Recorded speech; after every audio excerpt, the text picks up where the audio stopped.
South Africa could not have scripted a more perfect start to their T20 series against Pakistan at the Qaddafi Stadium in Lahore. Chance and gone! Direct hit, Babar Azam run out!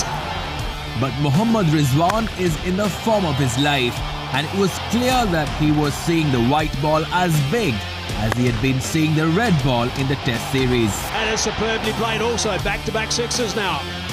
As he moved ever close to another magical three-figure milestone, he was gifted 2 lives by the otherwise slick South African fielders. And that allowed him to bring up his century in spectacular style. That is a sensational innings from Mohammad Rizwan.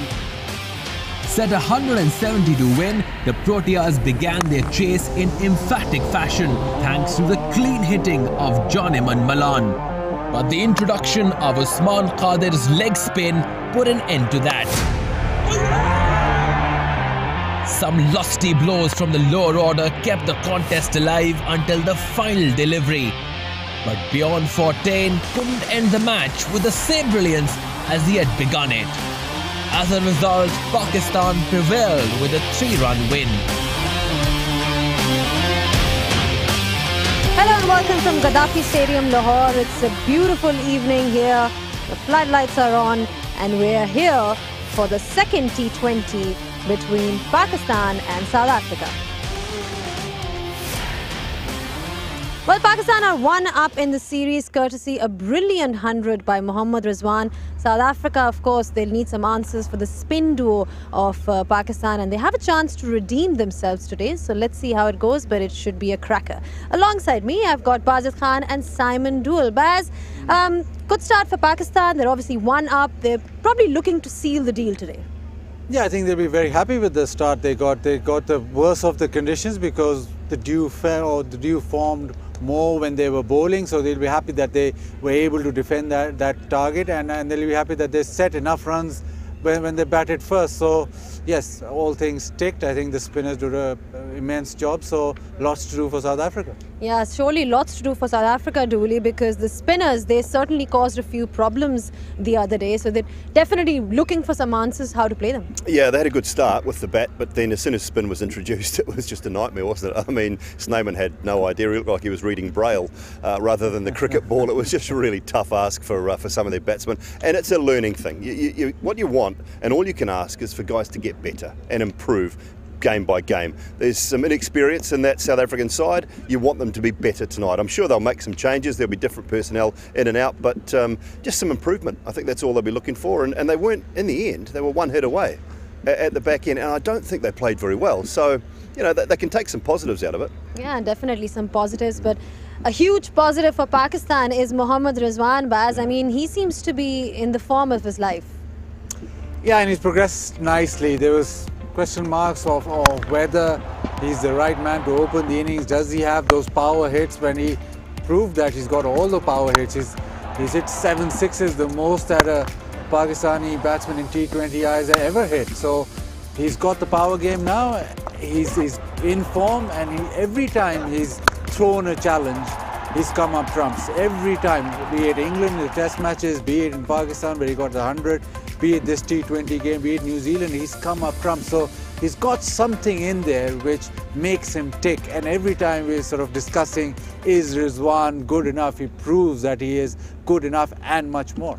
He's definitely got a bit of a fight in him, Dooley, when you look at Mohammad Rizwan. But one of the talking points around his batting has always been his strike rate, and that's been the reason why his inclusion has sort of always been a question mark. But you look at what you've got here, and it shows that he's a bit of a slow starter. Yeah, and that's the issue. And I talked about this at the start of the night, the other night. And if you don't have opinions, you shouldn't be in the job we're doing. And so I threw an opinion out there that said Rizwan and Babar at the top is not going to get Pakistan off to a great start in that first 6 overs, and that's proven by the numbers. The numbers will state that. So it's not something that, I mean, that they are obviously worried about, because they're looking at Rizwan and saying, we're going to open with him. yes, he can finish with a strike rate of 142, and at the end of it, he's got a strike rate around that 130 mark. Is that enough if he bats right through? Yes, if the guys at the other end are going 160, 170, 180. The question mark will be when he and Bubba bat together for 6, 7, 8 overs, is that then going to be enough to finish the innings off at the back end? So it's not a question mark of whether he's good enough. He is. He's more than good enough. It's a question mark around, okay, is it going to give Pakistan the totals that they require if he and Bubba bat together for 6, 7, 8 overs? Well, for surely, I mean, that's something to ponder for Pakistan. I mean, is this a stopgap solution, or are we looking at this on a permanent basis? But one thing that did help him was, of course, South Africa's fielding. They did have 2 drop catches, but otherwise, historically, they're known to be a really good fielding side, and they're pretty neat in the field. Yeah, they were quite good, I thought. Throughout the night, there was some good catches. This was brilliant right up front. Wasn't they fielding to get rid of Bubba from Fontaine? So, yeah, look, there was just some nice moments in the field. That one, Snowman, he dropped a couple later on in the piece. There was one that he tipped over the boundary and one that he dropped at short cover, I think it was, or at cover. But all in all, in pretty good fielding conditions. I mean, as I look around here, Baz, you look at this outfield, there's no excuses to field poorly, is there? Stunning. Yeah, and you come to Lahore and you say that the grounds are not good enough. This is as good as it gets. Until the dew comes down, actually. Even better than you slide more. You dive and you go sliding. Well, that was a factor in the last game we saw, but we'll see what happens today because we're taking a short break. When we are back, we'll be taking you for the toss.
Well, 157 is the average score that we've seen here at this particular venue in the last 2 years. We saw a bit of turn in the previous game as well, the spinners coming forth. So let's see how it fares today. It's over to the pitch doctor, Mike Hazeman. So we had an earthquake here last night in Lahore. It was felt in parts of India as well and all around this region. Measured 6.4 on the Richter scale. So that's a proper earthquake. And I felt it. All of us felt in the crew. That wasn't funny. I want to know, did it crack a bit more on this pitch? That's the big question. Did the pitch crack up a bit? Because this is a new pitch. Before I get into there, I just want to tell you about the dimensions of the ground again, just to remind. New track today. Behind me, it's about 60 metres. Square, it's the high 60s, both sides. And if the batsmen want to go long, it's 75 metres all the way down there. That's a long hit. The outfield was fairly pacey. Let's have a look at the track. I think there's a few less cracks, actually, even though there was the earthquake. I think there's a few less cracks around the place on this track compared to the one we had yesterday. So there's a possibility it might come on a little bit further, a little bit quicker, but not by much. I think it's going to be on the slow side again. It is going to turn, there's no doubt about that. There will be a bit of turn around the place. But the one thing I do want to mention is the fact that there is going to be dew again. Now, dew is going to be really important here. Now, they've sprayed it again. They've tried their very best. It got quite wet the other night. But the one thing that happened is I thought the Pakistan boys, they looked after the ball so much better than the South Africans. The South Africans had a slippery cake of soap. They tried too many variations as well. And the Pakistan boys were really good, had plenty of cloths around the place and looked after it, and they seemed to handle the dew quite well. So that's going to be something to watch. But I think overall, this is a beauty for T20 cricket. Fewer cracks is what Mike Hazeman is talking about. But of course, dew is going to be a factor once again, Baz. I mean, that is going to be one factor that is going to be in consideration while looking at the toss, right? All the time, all three games here, similar start, similar sort of factor that you've got to look into. When that does happen, it becomes difficult to bowl. And obviously, Mike Hazeman saying that Pakistan looked after the ball better, but it still is an issue. I think South Africa, while chasing, had the advantage of the ball sort of coming onto the bat better. So it'll be interesting if South Africa bowls second, how they'll be able to cope with that wet ball. I mean, of course, you know, that is, you can't really do much about it because it is a factor. And then, of course, toss is something that is not really in your control. But what can South Africa do? I mean, where do you think they went wrong in the previous game to come strong today? Death bowling. Death bowling was a real issue for them the other night. I thought they just lost their way a little bit at the back end. So they'll have talked about that. They'll talk about getting their Yorkers right, bowling one side of the wicket, make sure they just get hit one side, and just. I mean, I know they talk about execution a lot, and that was the problem the other night. It just wasn't good enough at the back end. Just quickly on the dew thing, it's time that the ICC or that the umpires just started throwing out, you know, balls every second over. I'm over this fact that the toss dictates victories. I'm sick of it. We're going to play at night.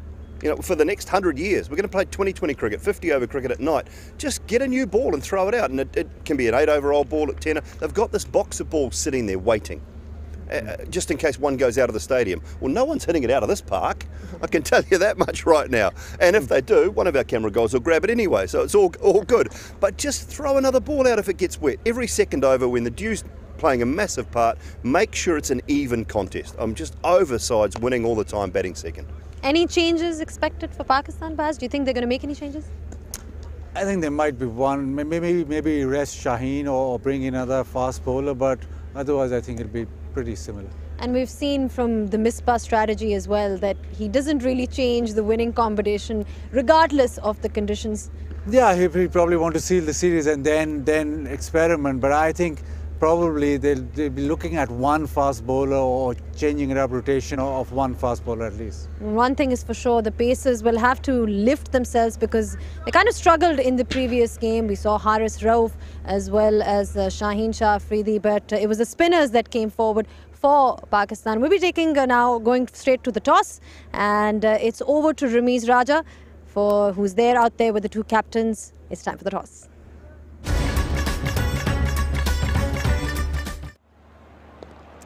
Pakistan 1-0 up in this 3 T20 series. We've got the two captains here, Babar Azam representing Pakistan and Henrik Klaassen representing South Africa. Professor Javed Malik is here to make sure the toss is taken in an orderly fashion. Right, we ready?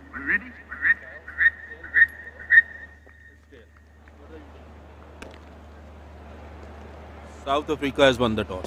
Okay, right. Henrik, what have you decided? We're going to bowl first Again? Again, yeah. Right, I mean, in foggy conditions, it wasn't exactly all doom and gloom for South Africa because you were, at the end of it, just a strike away from winning the first game. Yeah, I felt we played good cricket. I think we lost it in 4 overs. So for 36 overs, we played very good cricket. So hopefully we can rectify those 4 overs tonight and get on the board. Any team changes at all? Yeah, we've got 3. Jock Snyman will miss out tonight for John Smith. Spite van Biljon is coming in and Glenton Stierman is making his debut tonight. So the last bit with the ball needs to be a little better in this contest because you conceded over 20 runs in the last 2 overs of the innings yesterday. Yeah, we weren't too disappointed with that. A couple of drop catches obviously didn't help that situation, but we've lost it in that 4 overs with the bat just off the power play, and we were looking to rectify that tonight. All the best. Thank you. Babar साहब फिर से पर्चा सख्त निकल आया मगर match जीते हुए हैं, डिफेंड किया था स्कोर आपने और 150 से तक का स्कोर सबसे अच्छा आप डिफेंड करते हैं पूरी दुनिया में पाकिस्तान की बॉलिंग अटैक। बिल्कुल रमीज़ भाई, विकेट तो काफ़ी अच्छा लग रहा है, स्पॉटिंग लग रहा है, चेंज लग रहा है, लेकिन जिस तरह हमने पहले मैच में स्टार्ट किया था अर्ली ऑन थोड़ा सा स्लो था, आपको थोड़ा सा क्रिकेटिंग शॉट खेलनी पड़ती है, उसके बाद आप यूटिलाइज़ करते हैं। तो इंशाल्लाह आज भी यही करेंगे कि पार्टनरशिप जितनी हो सके हम लगाएं और अच्छा टोटल देंगे। एक तो ओवरऑल मकसद होता है टीम का कि मैच जीतने का, कोई इंडिविजुअल गोल्स भी आप रखते हैं, सजाते हैं अपने प्लेयर्स के लिए कि क्या हमने करना है इस मैच में जीतने के अलावा? हाँ बिल्कुल रमीज़ भाई, इंडिविजुअल प्लान्स भी होते हैं प्लेयरों के लिए और प्लेयर्स ने खुद भी अपना इंडिविजुअल प्लान होता है, लेकिन मेरे ख्याल से सबसे पहले परफॉर्मेंस वो यहाँ गोल वो होता है जो टीम के लिए फर्स्ट हो और उसके बाद आप इंडिविजुअल का सोचते हैं तो फिर ही आप रिजल्ट आपके हक में आते हैं और अच्छे आते हैं और अच्छी परफॉर्मेंसेस आती हैं। कोई चेंजेस किए आपने? नहीं, same time. All the best, Bob. Thank you. Right then, South Africa once again won the toss and decided to bowl.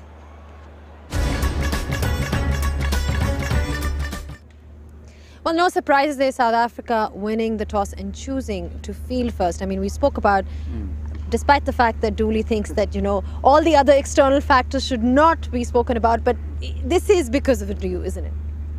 Dooley also said that you need to have an opinion. He doesn't have many opinions of doing this job. Anyway, it's about dew. It is about dew. You're factoring in the dew. The pitch, it looks similar to what it was last time around. So the only thing that at the toss you think about is chasing. That is, even in T20I or T20 cricket, you like to chase when the pitch is true. But because of that factor of dew formation, that it becomes easier. Well, they definitely have to bowl better and bat better as well. I mean, regardless of where you are, they need to lift their game. Yeah, they do, and I think that total the other night wasn't out of the question. So if they can keep Pakistan to under 170, 165, 170, I think the surface was really good.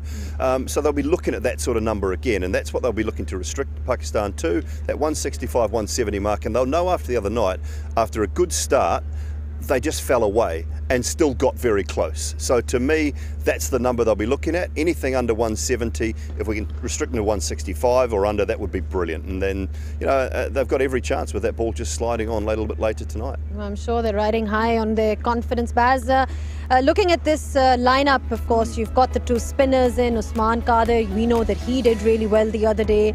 And then the quicks, it's a pretty balanced squad. Yeah, the interesting part now will be, will Shaheen Shah Afridi get the new ball? He didn't get the new ball in the previous game, which was a surprise. And the other aspect, obviously, Usman Qadir. Will South Africa able to decipher him at all? Will they, just after one day or so, will they be able to pick his googly or the leg spinner, because they were all at sea in that previous game? A couple of changes for South Africa as well, Dooley. I mean, it's kind of expected, but of course they're trying newer faces. They're trying to have a settled lineup. Yeah, with a young squad and a new squad, they need to make these changes, I think, earlier rather than later. So Piet van Biljon comes in to the side, John Smuts is in, and Steerman is in as well. So you've got a bowler, you've got a batting wicket-keeper who hasn't wicket-kept much at all in the last 10 years, but vastly experienced at the first-class level is Van Biljon, and then John Smuts, who is decent left-arm orthodox and more of a batsman, so he'll offer that little bit of spin as well.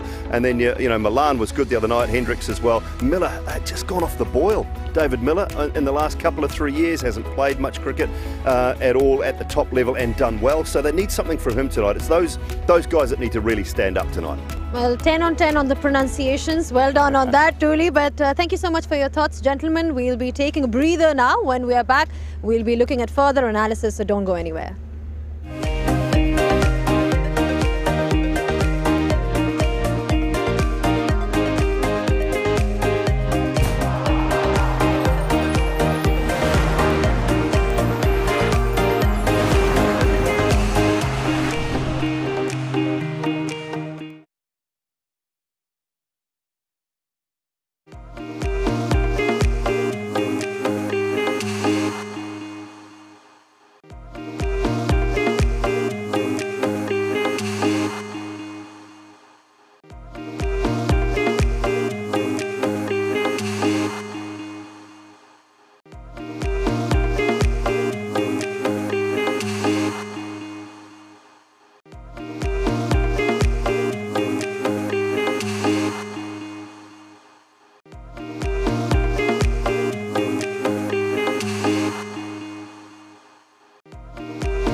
Yeah, South Africa winning the toss and choosing to bowl first. A couple of changes in that lineup as well. A couple of debuts. Glenton Steerman, he will be making his debut today as well. A couple of other names that we've already seen. They were playing in that first T20. But yeah, this is what we have right now. Pakistan, of course, goes unchanged. Well, I've been joined by Mike Hazeman and Daryl Cullen. Now, Hazy, a couple of changes for South Africa. They need to lift their game today. Yeah, Z, they do. I mean, let's face it, South Africa have now lost 5 in a row in T20 internationals. That's never happened before. So these guys got a chance to sort of, I guess, get an extra step from what the boys did in the Test series and win a series, which of course South Africa's never done in Asia before. They've never, lost a series in Asia before. So they've got to make sure they play well today because it's a very much a cutthroat game. So they've got to play really well. There's a couple of areas I think they've got to step up, and I know that Dawley was talking about the death bowling. Yes, that's certainly one. I think the batting power play is also pretty important, and I know that the start was really good. It probably can't get better than what it did the other night when they were 51 for none after 6. But I'd like to see both the Janama Malan and also Reza Hendricks going rather than just the one. They can both go. They're both very fine players. Had they both gone then, I think it could have been a very different story. I really do. Pakistan seems to have a similar problem at the top, of course, with the power play batting. But from a South African point of view, of course, there were some positives as well, Daryl, looking at the previous game. Remember, it went down to the last over. Yes, it did. I think they could take a lot of heart out of that situation. They must know that they've got a good chance of being competitive. Probably both teams, there was some good cricket and some ordinary cricket, but neither really put a complete performance together. But I don't think for a moment South Africa should feel that Pakistan have got the better of them. Yeah, of course. And they did get a start, though, when you talk about South Africa. But Usman Qadir, I mean, you know, he's living up to a huge legacy. He's got massive boots to fill, basically. But he's shown glimpses of what he can offer at this level. When he first came on, he was turning the ball a lot, and that was the important thing, because that gets the batsman thinking about things. And also he's got a repertoire, and he certainly, I thought the spinners were superb. Both of them bowled a terrific spell, 4 overs each, and both conceding just 21 runs. But he picked up the 2 important wickets, which is really important. But he had the wrong on as well, and some of the guys didn't have any idea about the wrong, and there you go, there's a prime example. So I thought he was good. I loved the way that he gave it a bit of flight, and that just wasn't picked at all. So nice to see that variety. Yeah, I mean, leg spinners just generally in the T20 format, we've seen how well they've done around the world. Yes. And you've got another one now, the Imran Tahirs of the world, Rashid Khans, and now you've got Usman Qadir. I mean, how do you rate him when you compare him to some of the other leg spinners in the world? Well, I think he's going to get game time. Of that, there's no doubt. But for any batsman, the idea that the guy can take it away and he's got one that's coming in. So that just puts you a bit on the back foot in terms of trying to line him up. But we've seen throughout T20 cricket, it's become very evident now, if you offer that spin, that variation, you've got a chance of getting wickets. Because inevitably, if you hit those lines and lengths, they at some stage have to take you on across the line. So if you're missing, they're hitting. I mean, you know, you were talking about, we were actually having a conversation about South Africa's death bowling, Hazy. I mean, that has been a worry when you look at the last 4 overs or last few overs. You know, it is an art getting it right at that particular time when you're under the pump, and it pretty much shows you what the situation is for them, because that economy rate is hitting 10. And it's consistent, you know, that's where they go. They're always going at 10 and over, and that's a tough call. If you've got guys at the death who can't control that, then it suddenly gets away. Also, a couple of drop catches right at the death, which didn't help their calls also. But 10 and over, I'm afraid that unfortunately can really lose you a game when you're that expensive. Well, of course, there is another game tomorrow night as well, so plenty to look forward to in that respect. But, you know, we were talking about South Africa's death bowling. Why do you think, you know, that's telling you a story since 2019? Why do you think that's been the case? Is it because they haven't been able to find the right kind of combination? Or what's the reason? Well, to me, it's a very simple thing. You've got to be good enough to do it. So are they good enough? Are they executing well enough? Do they have the variations? If you go through it, you either need to hit that block hole, which the very best were able to do. And I just think they just seem a bit hesitant. So if you're not going to do that, you've got to have a fantastic change of pace. You've got to have genuine pace and bounce. But if you bowl in more or less line and length, and I think that's what they do because of a few factors, not having the skills and they're scared to get it up, you're going to fetch, and that's why. And you need to want to do it. That's the other thing. You want to embrace that. I mean, there's a few guys. Charles Langerveld, of course, for South Africa, the bowling coach. I mean, he's done it really well over the years for South Africa, and has wanted to do it. He saw it as a situation where he could change a game, and he did it in the old days. So I'm with Daryl. I mean, the situation. The Yorker's a little bit tricky also because the ramp shots that can be played these days. If you're slightly out, that can also travel. So it's not an easy job, but it's just all about practice, really, and just make sure you get it right. Well, it'll certainly help that these two teams will be facing each other a lot more, Hazy, because we got an announcement yesterday Yep. that there's been an additional T20 that's been added to that tour of Pakistan touring, South Africa, which is great because remember we have a World Cup towards the end of the year coming Sure. up as well. Well done to the PCB. I mean, obviously having discussions with Cricket South Africa. I mean, that's just great to see that added, that extra T20, because Cricket South Africa have been let down badly by Australia through the pulling out of that tour. So that's frustrated a lot of people, and I think it's frustrated the spectators as well enormously. So to have an extra game is really good, and I guess it's a situation, even though some other countries are saying that they need to chip in and make sure they help out some of the guys who are perhaps not as wealthy as some of the big players in world cricket these days. Some have said that, but not followed through. It's just great to see Pakistan actually following through with that and making sure they do that. So well done to the PCB. It is quite commendable, Daryl, because you look at the current conditions and the current circumstances around the world. Cricket is not really happening everywhere, Yes. but the fact that the boards are trying to make it happen, I think that definitely deserves some accolades. For sure, I just wish they'd fitted in another test or two, but we know that's not possible. But we know back home they've gone to extraordinary lengths to accommodate sides. Sri Lanka had a fantastic stay. So for the whole Pakistan squad, they're going to find it fantastic being in South Africa. The people, we all, as cricket lovers, will be delighted to see them because they're a very competitive side and we'll see good cricket. Yeah, that's what we all want, isn't it? Just good cricket. Thank you so much for your thoughts, gentlemen. I'm sure that it's going to be a fantastic game today when you look at how South Africa performed in that previous game. Remember, it did go sort of down to the wire. We'll be taking a short break, and of course, we saw a final ball thriller in the previous one. Is it going to be the case this time? We'll find out, but only after the short break. So don't go anywhere. Stay tuned.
South Africa could not have scripted a more perfect start to their T20 series against Pakistan at the Qaddafi Stadium in Lahore. Chance and gone! Direct hit, Babar Azam run out! But Mohammad Rizwan is in the form of his life, and it was clear that he was seeing the white ball as big as he had been seeing the red ball in the Test series. And it's superbly played also, back-to-back sixes now. As he moved ever close to another magical three-figure milestone, he was gifted 2 lives by the otherwise slick South African fielders. And that allowed him to bring up his century in spectacular style. That is a sensational innings from Mohammad Rizwan. Set 170 to win, the Proteas began their chase in emphatic fashion thanks to the clean hitting of Johnnyman Malan. But the introduction of Usman Qadir's leg spin put an end to that. Some lusty blows from the lower order kept the contest alive until the final delivery. But Bjorn Fortuin couldn't end the match with the same brilliance as he had begun it. As a result, Pakistan prevailed with a 3-run win.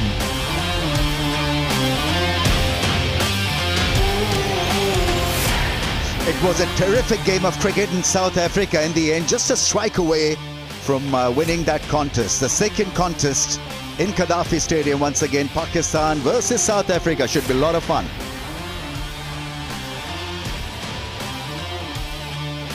Right, it's got to be picture perfect start from Pakistan. Right, we're ready with the pitch report. Mike Hesman will analyze it for us. So we had an earthquake here last night in Lahore. It was felt in parts of India as well and all around this region. Measured 6.4 on the Richter scale. So that's a proper earthquake. And I felt it. All of us felt it in the crew. That wasn't funny. I want to know, did it crack a bit more on this pitch? That's the big question. Did the pitch crack up a bit? Because this is a new pitch. Before I get into there, I just want to tell you about the dimensions of the ground again, just to remind. New track today. Behind me, it's about 60 metres. Square, it's the high 60s, both sides. And if the batsmen want to go long, it's 75 metres all the way down there. That's a long hit. The outfield was fairly pacey. Let's have a look at the track. I think there's a few less cracks, actually, even though there was the earthquake. I think there's a few less cracks around the place on this track compared to the one we had yesterday. So there's a possibility it might come on a little bit further, a little bit quicker, but not by much. I think it's going to be on the slow side again. It is going to turn, there's no doubt about that. There will be a bit of turn around the place. But the one thing I do want to mention is the fact that there is going to be dew again. Now, dew is going to be really important here. Now, they've sprayed it again. They've tried their very best. It got quite wet the other night. But the one thing that happened is I thought the Pakistan boys, they looked after the ball so much better than the South Africans. The South Africans had a slippery cake of soap. They tried too many variations as well. And the Pakistan boys were really good, had plenty of cloths around the place and looked after it, and they seemed to handle the dew quite well. So that's going to be something to watch. But I think overall, this is a beauty for T20 cricket. Yeah, it's a brand new pitch. At the toss, it was South Africa who called correctly and once again chose to bowl. Pakistan unchanged, so they've got the same playing 11. They trust in the skills of their bowling department. The top order was outstanding because Rizwan scored a great 100, and so Heather Ali is still slotted at 3. Iftikhar, Khushtil, the 2 all-rounders. Fahim is a pace all-rounder in the side, and Nawaz bowled splendidly along with Usman. The 2 spinners feature again for Pakistan. Right, Mike Hesman is here with us, and South Africa, Mikey, has made 3 changes, I believe. Yeah, they have made 3 changes. Now, the guys that left out are Junior Dala, Jacques Snyman, and also Bjorn Fortuin. And they've brought in Pite van Bouillon and JJ Smuts, John Smuts, and also Glenton Stearman, who's a bustling medium-fast bowler who's got a pretty good record at domestic level and deserves this run and deserves this opportunity. So 3 changes for South Africa, and again, they've got to win to stay alive. Absolutely right. Action just about to begin in the next few minutes. In the meantime, as Pakistan gear up to bat, we'll take a short break and come back with live action very, very soon.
The last contest was a great contest. South Africa came inches close to getting Pakistan on the mat, just a strike away from winning the contest.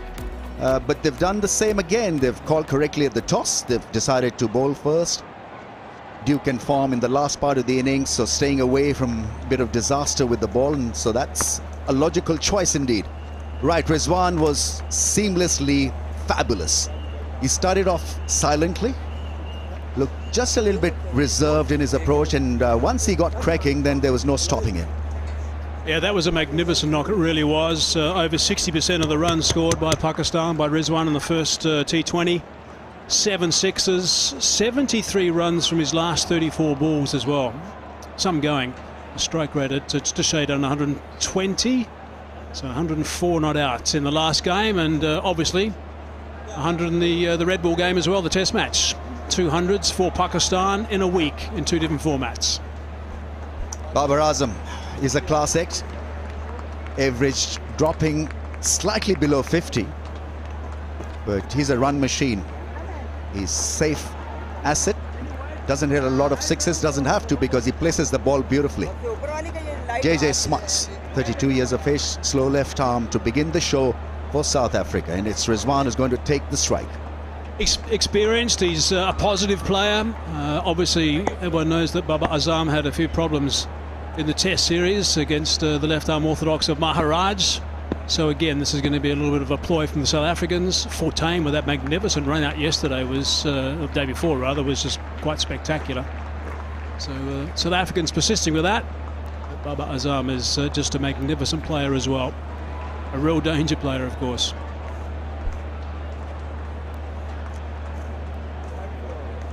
Try to get into the zone there, Rizwan.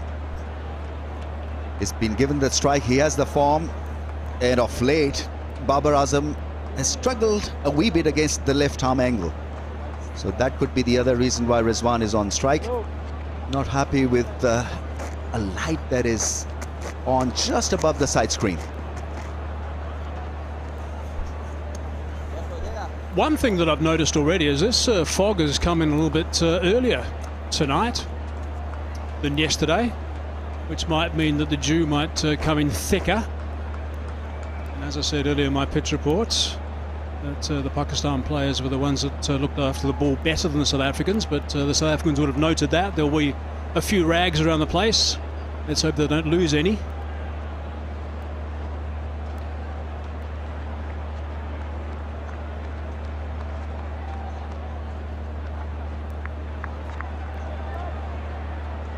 Still not 100%. I think the message is not gone to the guys behind the stumps, behind the side screen. Just at the top of the side screen, I think. In the middle of the top of the side screen, if I'm not mistaken. It's, I think those two lights in those two offices there at the top of the side screen. Is that your office? Used to be. Oh, right. Well, come on, Ramis, turn the other one off, please. Yeah. Yeah, I was mostly in the dark when I was working. Here we go then. Starts out with a sweep. What a smashing start this is.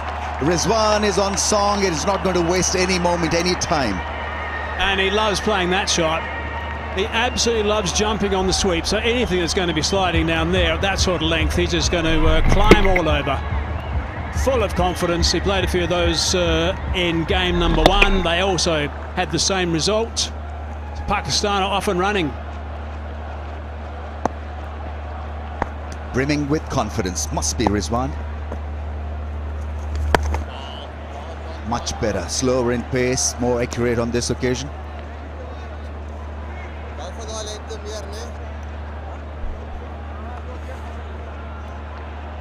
How's that for confidence? He's just getting into his stance and he's telling his partner what his thoughts are.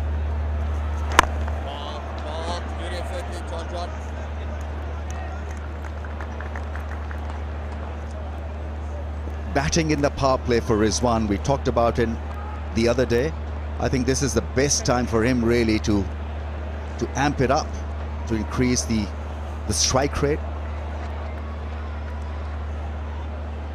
on form, 100 under his belt in T20 cricket.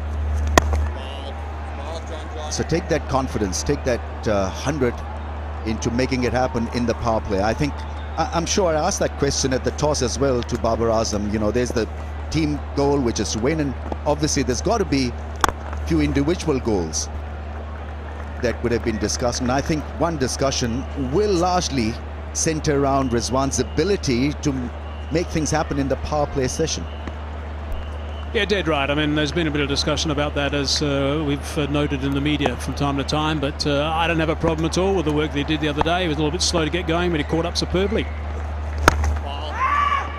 That was the call. So 4 off the first ball, and he's made a good little comeback in the remaining few deliveries. 6 without a wicket.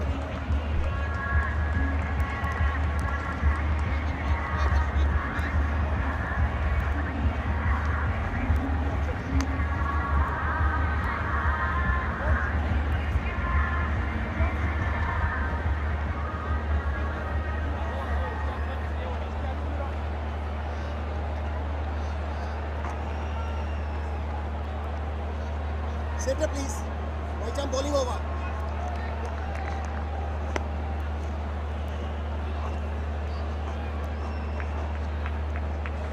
Pakistan unchanged. South Africa making 3 changes.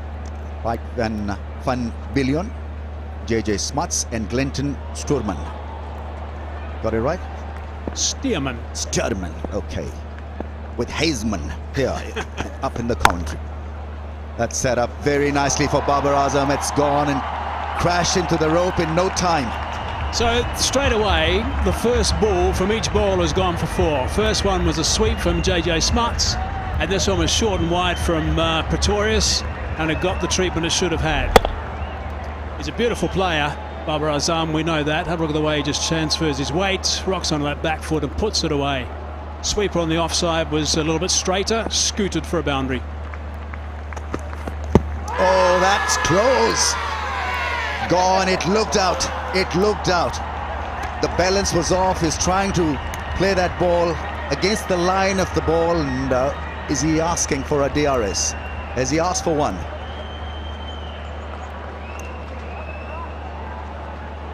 He's going to have a word with Rizwan. Is gone for one now. There he has now. Third umpire to director, we have a review for LBW. Original decision is out. It's a fair delivery. Front on spin vision, please.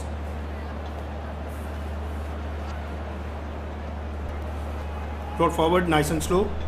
Nice and slow. Roll it back one more time, please. Slow, slow. Ball is close to the bat. To confirm ultra edge, please. Keep rolling. Keep rolling. Keep rolling, flat line, flat hand, roll through to the pads. Satisfied, no bat involved. Go for ball tracking when it's ready, please. Original decision out. Pitching outside off, impact in line. Wicket sitting. Can you go back on field, please? Shows up, stay with your original decision. You are on screen now. Yeah, fingers raised again. And so that screenshot explained the situation for both sides. One part had agony, the other part ecstasy, and so Babar Azam leaves the scene early again, trying to play across the line with a crooked face of the blade. Leg before wicket, dead in front of the stumps, gone for 5. It's 10 for 1.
Heather Ali's at number 3's in.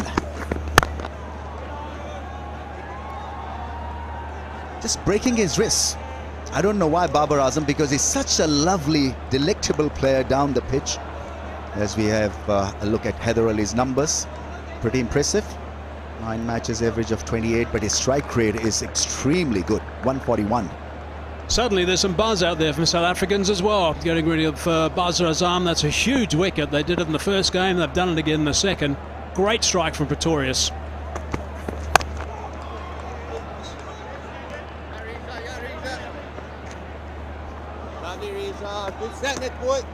He's a better batsman than that, Heather Ali. Here's a look at the dismissal. Nicely bowled. Really good work from Pretorius.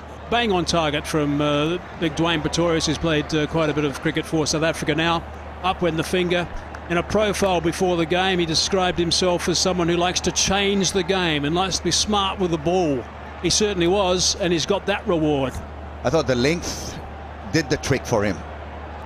Babar Azam not really able to get that front foot closer to the pitch of the ball, and done for a bit of in-swing as well. Bit of bad technique thrown in there as well in that dismissal. So it's perfect length. Look at him just missing the line of the ball. He was a little off balance with that front foot stretch. He had to play the ball across the line or get across the line, and he had to play it with the bat, otherwise he was dead gone, which was the case in the end. Wasted review too, it's got to be said. These reviews you can't waste, you've got to make sure you use them properly. Once again, a little iffy. Good length bowling from Pretorius. What a wonderful first over from him. 12 for 1.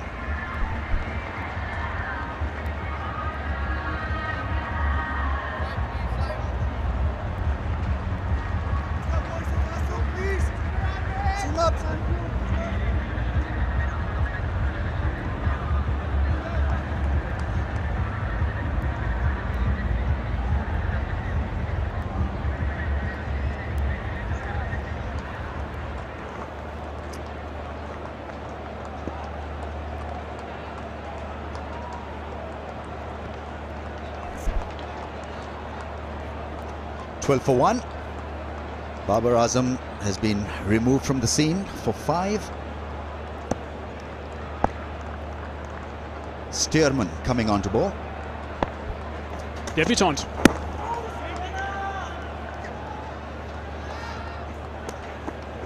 He's been a really good performer in domestic cricket. You can see he's a good size. He's got broad shoulders, nice power behind him. 28 years of age, fast medium.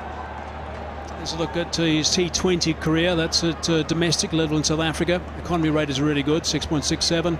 Best of 3 for 30. And he's a bustler, that's what he is. That's angles the ball back in towards the right-handers. Can get it to go away occasionally, but I expect today he'll be looking to angle it in as much as possible.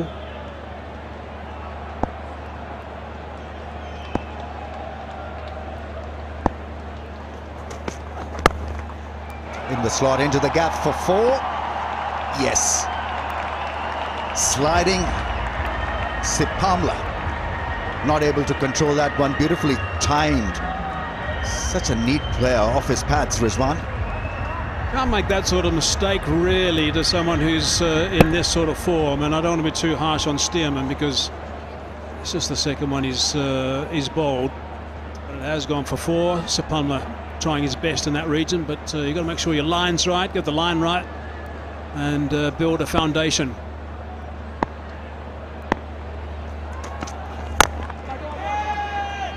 So many things to like about Rizwan. He had to sort of match up to the skills of Sarfraz Ahmed, who was the captain. He was the understudy. Got his chance and has never looked back. So there's a lot of pressure to de-seat a regular opener. And then he doesn't seem to be fazed by the situation at all, whether he's playing in test matches or T20 cricket. A couple of wickets down and it still continue, preparing for the battle, and he's in that zone, in that bubble. He lost his rag. Lost his rag. Some countries that means that the player was very upset. But the batsman was upset on that occasion. Just the wrong moment just popped out of his the back of his trousers. batsman Rizwan did the right thing by pulling away, right there.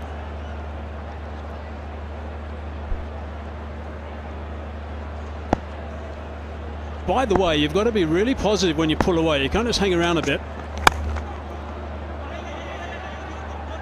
Slicing that one, wanted to find the gap and not entirely collected neatly. Allows Rizwan the strike again.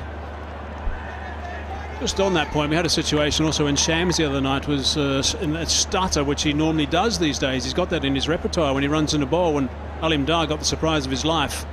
And the batsman, I think it was Rizwan, if I'm not mistaken, just stood there and let the ball hit him on the bat, thank goodness, and not the pad. You cannot pull out or just freeze as the ball is halfway towards you. So in that situation we saw now from Rizwan, you've got to make sure you pull out from the stump straight away so that everyone knows what you're doing. That is not good. On the pads again, and Rizwan gets another 4. Easy shot for him to execute. Just got to get a bit of willow on that. Angle of the ball. Ride the angle of the ball.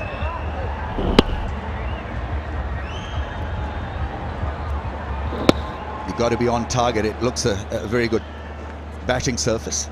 Can't get it wrong, even an inch, especially when you're bowling to somebody who's nailed 100.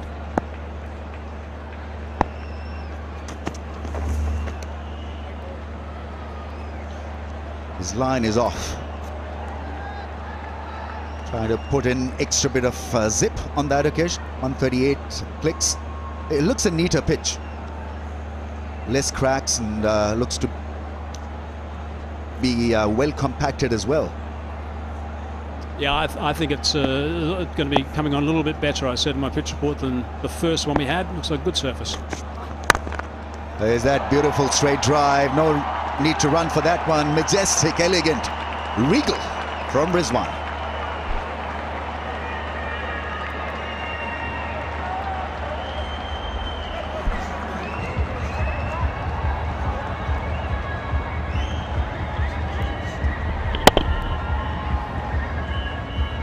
That's just a wonderful shot. Using the surface, using the over-pitch delivery, and of course, using his form, most importantly.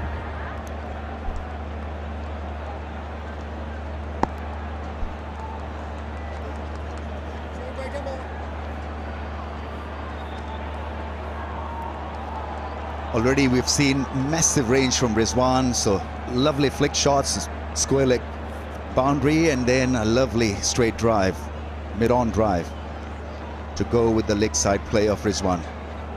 Sipamla, so you please pronounce the first name. Luto, Sipamla. Luto. I like him. I like what I see about him. I love the run-up. The run-up's good, and if he gets it in the right area at the start, he's a serious talent, this guy. I like his bowling action. I like his energy. May not be express, but he knows what he's doing at a young age. That is such a good habit, to know your limitations, to work hard and make sure that you deliver under pressure. And this is a pressure game for any young cricketer. T20. He's 22 years of age. He's definitely got a bit stronger. You can see by the build. He was a little bit thinner than that. Put on a bit of muscle, a bit of hard work around the place, which is good to see. Beautiful run-up. Is that you, Ramiz? Is that you moving the combox? So, yeah, a lot of disturbance behind the side screen. I don't know what is happening, because that's not the first stoppage. Ah, the snapper. Snapper up there, trying to get a prime shot.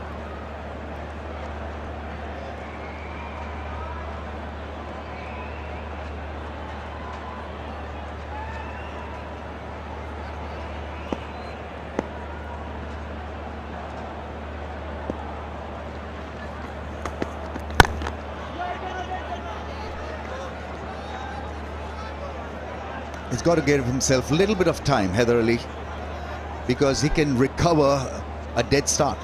He's got all the shots. It was felt during his New Zealand gig that he just looked a bit anxious and wanted to deal in 4s and 6s straight away.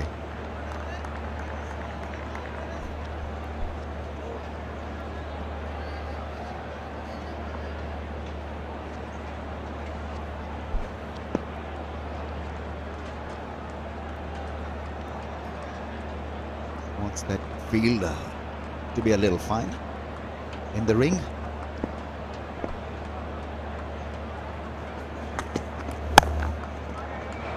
Into the gap and 4 runs for Haider Ali. Short and wide was Sipamla on that occasion. Easy shot for the right-hander to execute. It's really a challenging field, 2 men outside the circle on a track which is coming on quite nicely, and he's bowling normal pace, Sipamla.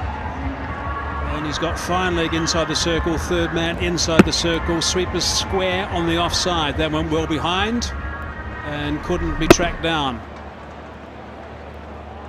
I'm not sure they've got this field totally right.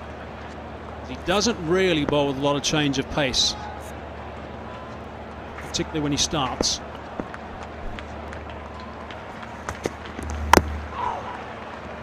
Trying his hand at a slow delivery, almost got a great result.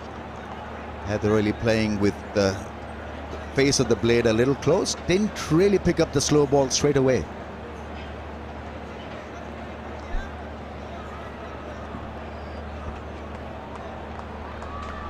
The attempted off-cutter. I think on a surface like this, it's got to be given a straighter feel. So it's got a straight mid-wicket, which is fine. He's got a mid-on in position as well. So same on the offside can help him to bowl that straighter line, and just look for that length ball. They're just about there.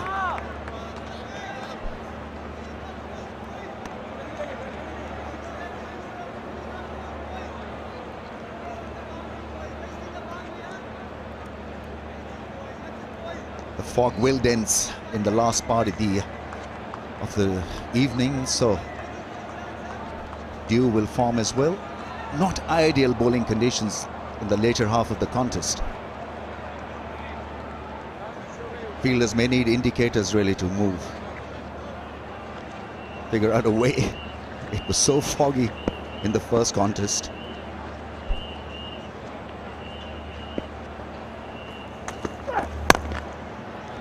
Put away neatly for a single. That mid-on fielder was pushed back to long on.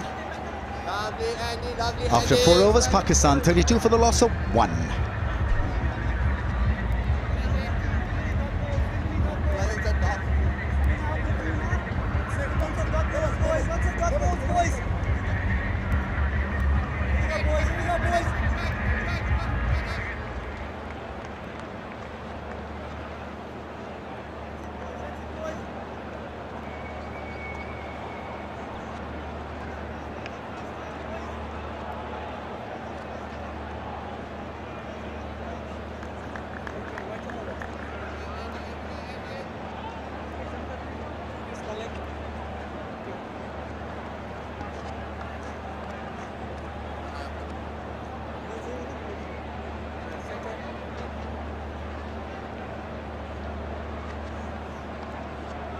Petlakwaya into the attack.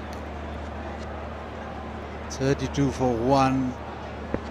Rizwan going off like a steam train. South Africa being driven down the ground consistently, and that might race away. Haider Ali with exemplary timing.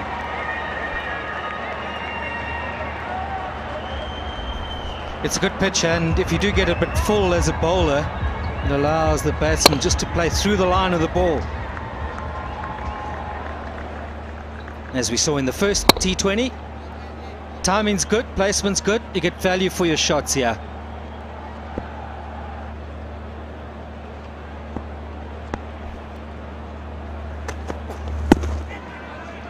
You have to drag that length back and make sure that you bowl as straight as possible, because there's no margin at all on this pitch.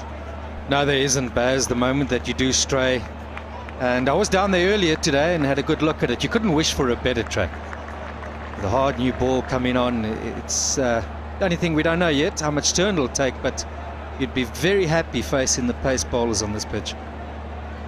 It's nice, you saw that previous shot, and we've seen 1 or 2 tonight already. Even that length ball, you can stand tall and hit through the line.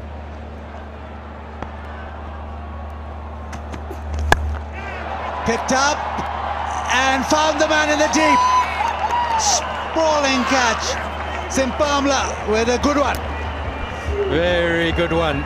It's a little bit murky out there. To move to your right and pick it up like he did, that's a good catch. South Africa were good in the field in the first T20 International. He might consider himself a little bit unlucky there.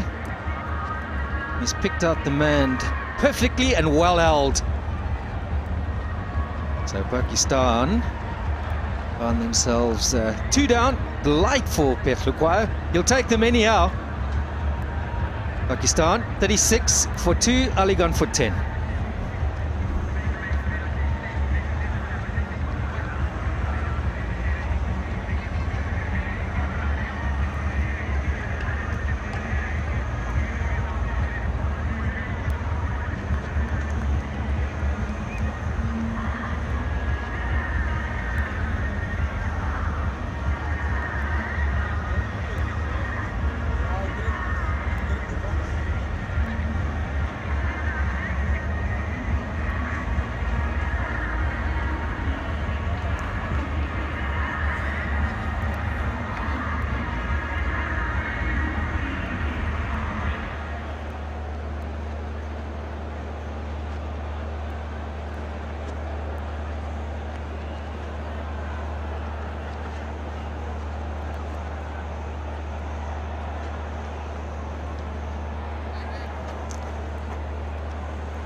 Hussain Talat walks in at number 4.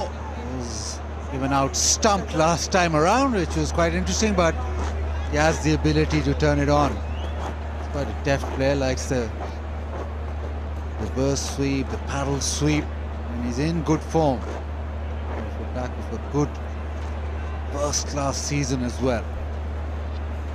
South Africa, well, they've got the second wicket, which was needed badly.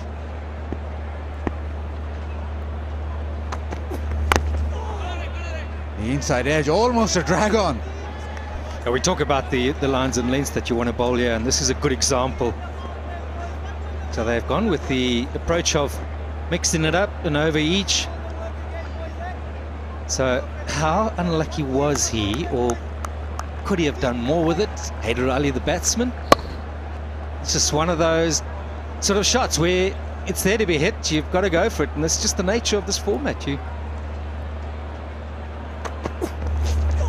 Oh, that's well bowled again. Good lines, good lengths. Bit of something off the pitch there. Just picking up on that. It's just the nature of this sort of format, Baz. Another game and you pick it up and that's gone over the boundary. But you can't fault him. He had to pick it up. He had to go for it. I think this is well watched, and that is a superb catch. It is a real confidence booster.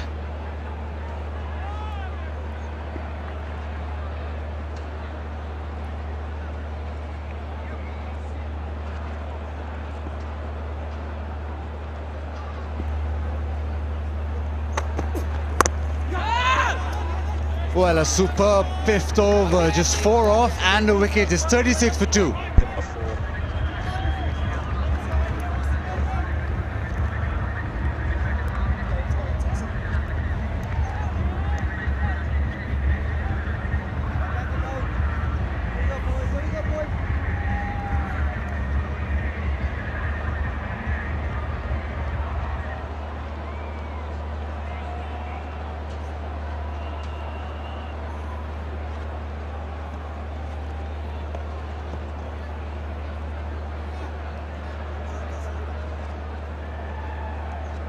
Is that man again leading the charge, 20 not out. He's looking superb form, but South Africa will be well happy with those 2 wickets. Pegged Pakistan back. 5 overs, 5 bowling changes, or 5 different bowlers, but this time around, 6th over remains the same as Simpamla. Yeah, once you go full, you get punished. That was too full and smashed through the offside. Particularly to a player who's in good form. This is just bread and butter for him. Genuine, good old half volley. It's almost as he's picked up from where he left off the other evening.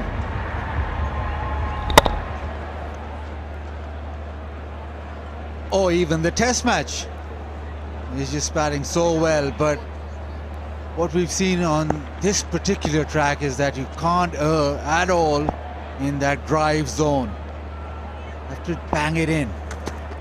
Like that, short of a length, into the stumps. As you mentioned, all attention now on how Rizwan goes. Can he play another match-winning innings? Pakistan would probably where they'd want to be with the bat. 1 or 2 players. We saw Babar has failed this evening. So he's going to need support. Center, bowling around you. It's very doubtful if he can put on another one-man show. From a viewing point of view, I hope that he does.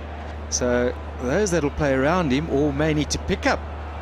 If he is to get out, it's going to be very important for Pakistan to bat well and bat deep, if that is the case.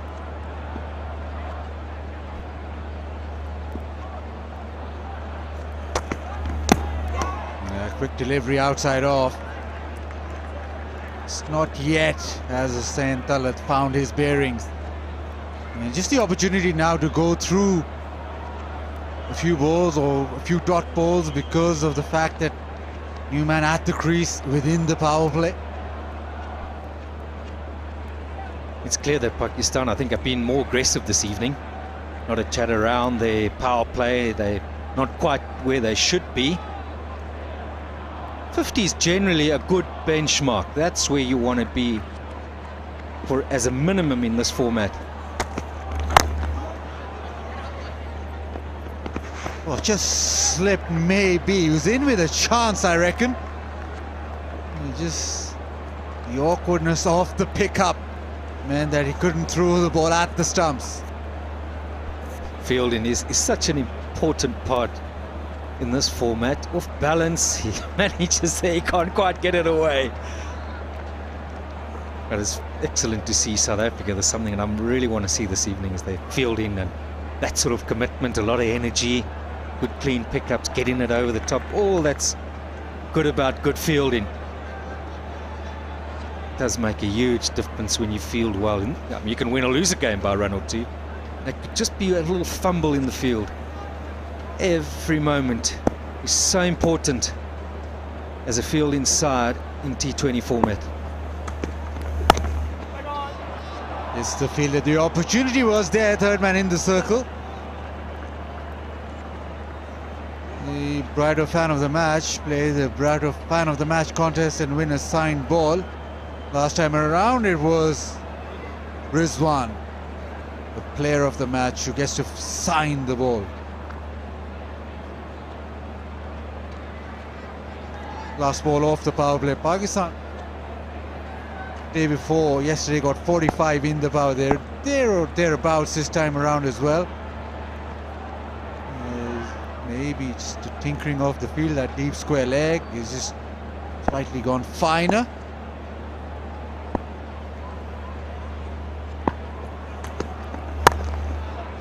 Paces that gap. Third man in the circle. This time he gets it to the fence. Boundary to end the power play. It's 46 for 2.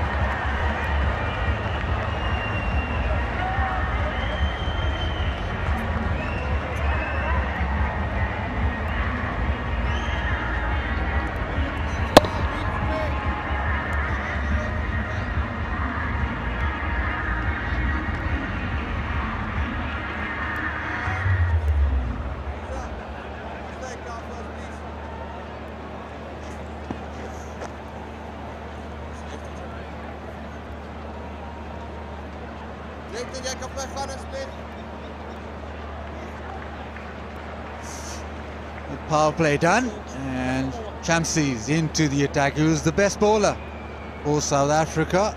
Previous game, could get the ball to spin sharply. Very good to left-handers as well.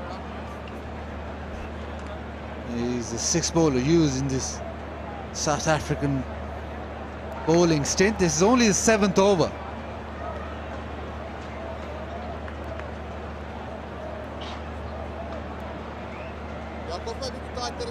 He's a wicket taker. We've seen him turn it both ways.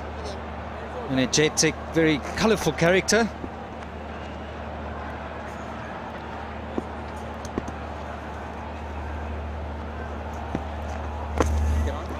The reverse sweep straight away, and this will probably...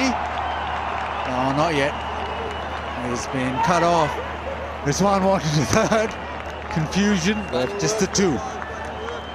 But Pakistan, there's quite a correlation with the power play. When Pakistan do well in the power play, get more than 50, they win almost 80%.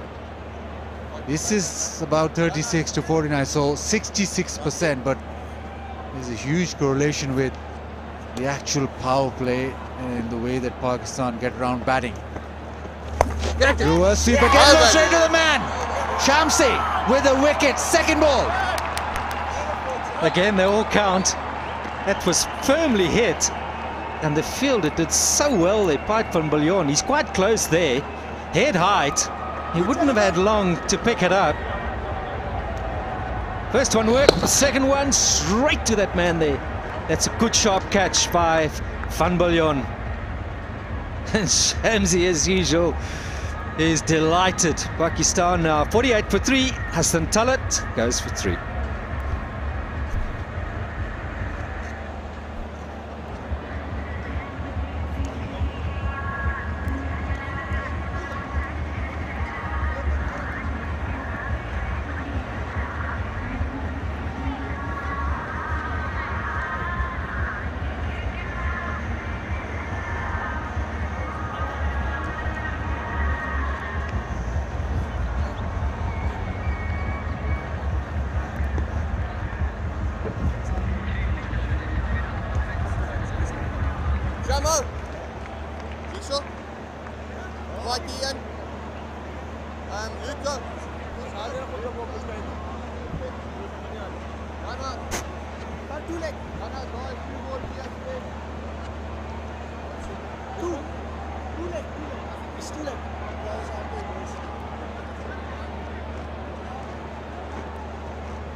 Iftikhar just marking out his guard. He's a powerful player. He's regarded as a finisher. Now he comes in at number 5. He does hit the ball a long way. He's got the opportunity now just to give himself time and actually bat himself into the game. Yes, and for Pakistan to establish a partnership here. Somehow just maybe just got to step back a little bit, take a breather and get that going.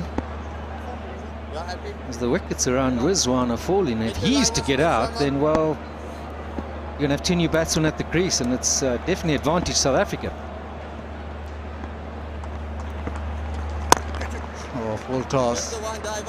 It's interesting that he got a leg slip in place, so definitely on the attack are South Africa with Shamsi.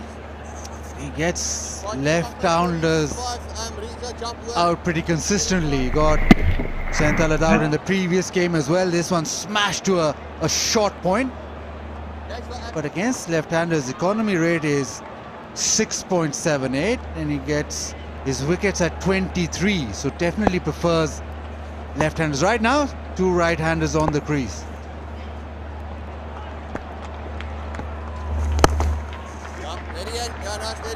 What this will do with the new batsman is Rizwan will probably play more within himself a little bit, but we associate Shamsi with wickets. But very interesting, he has 3rd best economy rate for any Proteas bowler with at least 20 overs, so that's so useful. You've got a wicket taker with a pretty decent economy rate. That's a remarkable stat, that actually. Such a huge difference. Numbers before today and stats don't lie.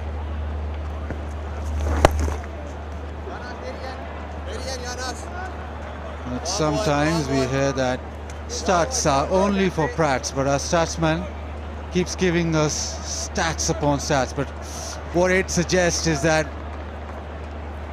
Shamsi, with the ball spinning away from the left-hander, is creating quite a bit of a problem with actually getting away to the fence. That's his stock ball, so it's going to be a bit more difficult for the left-hander. He's right on the button there. 7 gone, 51 for 3.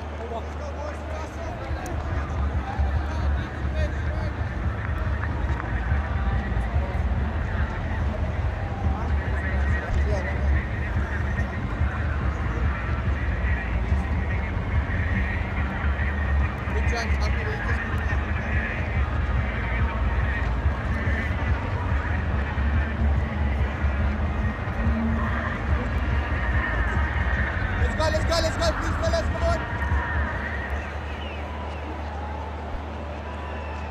It's true, like, left arm around, change. South Africa getting wickets at, well, probably the right time. It's always a good time to get a wicket, but they're getting it consistently. JJ Smuts into the attack. All the first over of the game.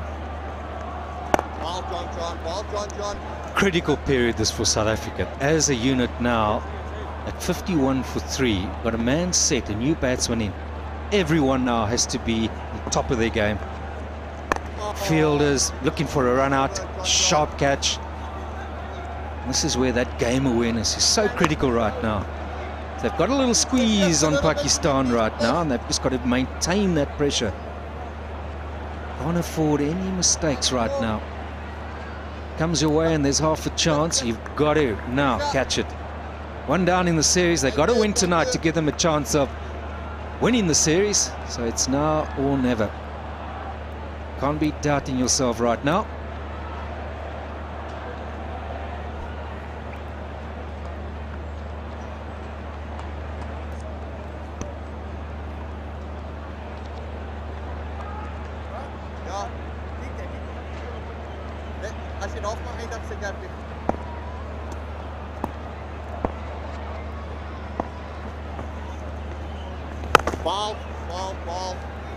Don't know if there's one there. Just don't know if there's a one there. Not right now. It's always a fine balancing act. How deep should you be? Should you be in? But it brings Iftikhar on strike.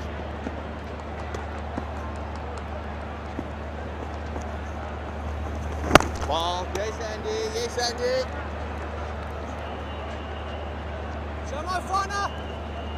South Africa won't mind it, just giving away singles at this particular moment. The prediction is 150. That's artificial intelligence. That's not from the comm box.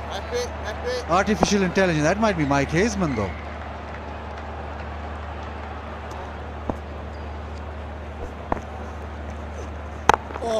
Well, perhaps it's artificial without the intelligence. No, sorry, Hazy, none of that. But 157 is the average score, yeah. South Africa took them to the last ball of the previous match, and they had over 160.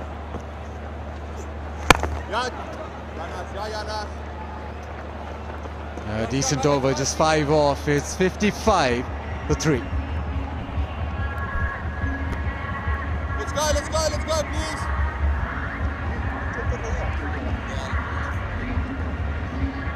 Let's go. Baller ready, fellas. Baller ready, fellas.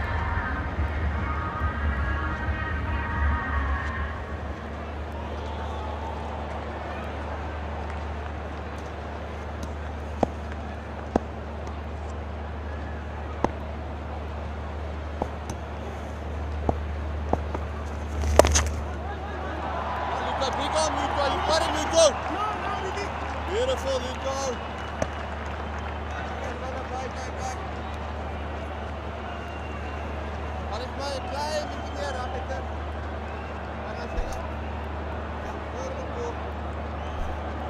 Continue 1 for 6. Start for him. 6 for 3.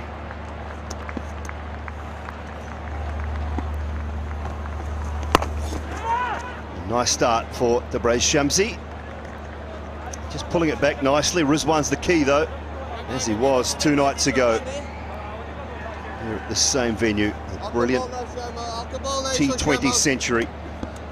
Ball in the area, fellas. Ball in the area. Just looking to peg things back here a little bit.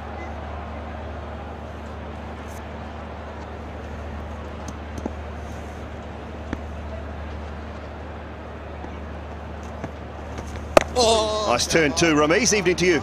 Evening, Dooley. Yes, I'm a big fan of unorthodox in the shape of a Chinaman googly bowler or a leg spinner bowling googlies. Usman Qadir was unstoppable just the other night, and here Shamsi making it happen for South Africa. He's miserly, he's good to watch, he's different. different to decode as well. For some late middle order batsmen, he'll always have that value. A bit wide on that occasion. But yeah, and I think because there's so few of the left arm wrist spinners around the world, they are harder to decipher, aren't they? More and more leg spinners now, and there was a time when we thought 2020 cricket would see the end of spinners. Well, completely the opposite. Just the one, Jonas. Just the one, Jonas. And that's what I preach when I see National Cricket Academy coach, that forget about original left arm spin bowling. A young kid should be able to bowl a Chinaman or a googly. If he's not a regular, make him bowl that delivery, because from batting perspective, even when you pick a wrong one from a left arm or a Chinaman, you've still got to be in a position to play it, and that can take that edge away. You could be a little late in executing a shot, even though you've read him off the palm. Always has value. Totally agree. When in doubt, Ramiz, employ the sweep. Especially if you're short. But he plays it extremely well. The art obviously is to get to the pitch of the ball and then good, nice roll of the wrist. And he does it regularly with a lot of success, Rizwan. Well, being a keeper too, you'd imagine he reads the spin better than anyone. I would hope so. Had some pretty good spinners to keep to. It's just gone straight on, and I'll pick up one in the gap, maybe two. No, Malan does very well. It's another tidy over. Shamsi's bowled 2 overs, 1 for 10. It's 60 for 3.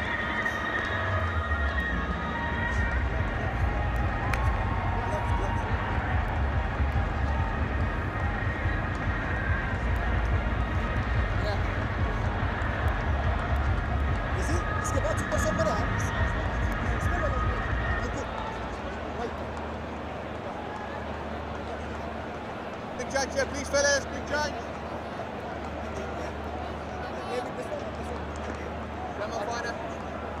Wakker weer, John,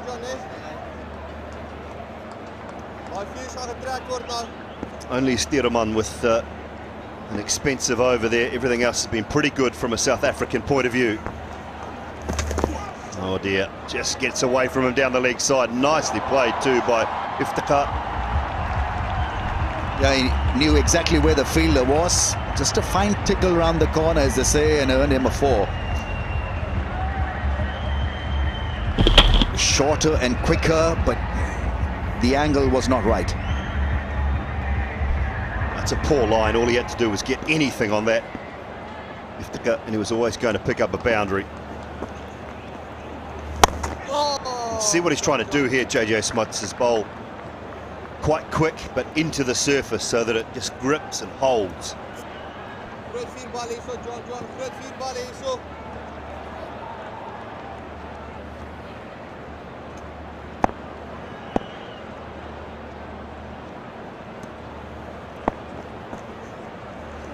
Oh, it's nice.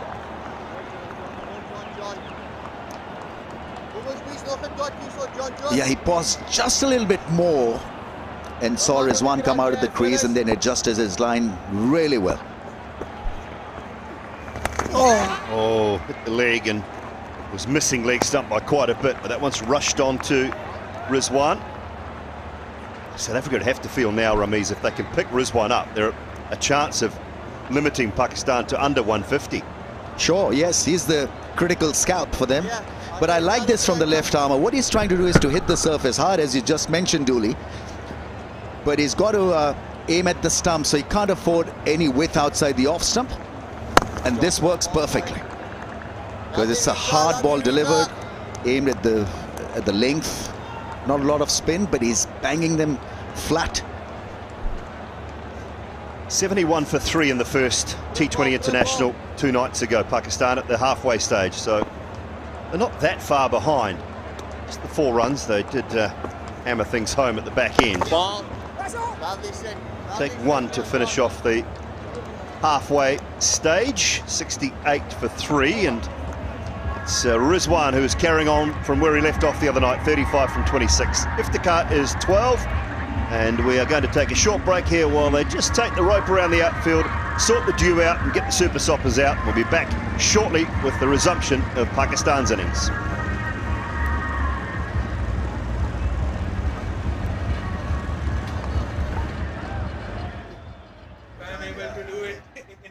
Super sober versus you.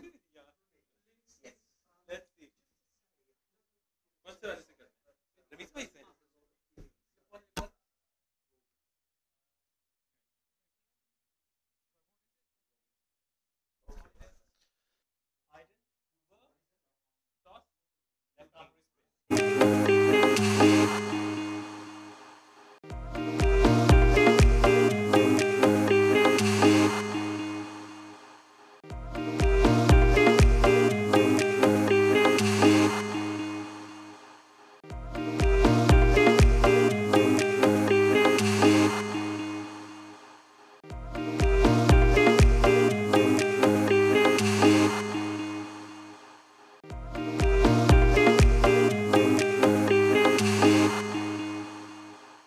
Pakistan unchanged from the first T20 international. There are 3 changes in South Africa.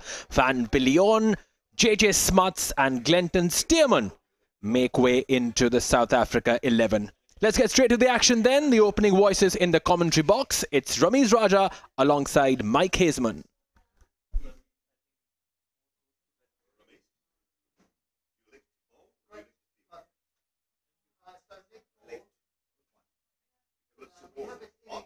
I say lick to bowl. Because the first thing that happens is the ball is bowled.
68 for 3 at the halfway stage. Second T20 international between Pakistan and South Africa. Pakistan batting first again. Ramiz Raja alongside me. They lost Babar early again, Rambo.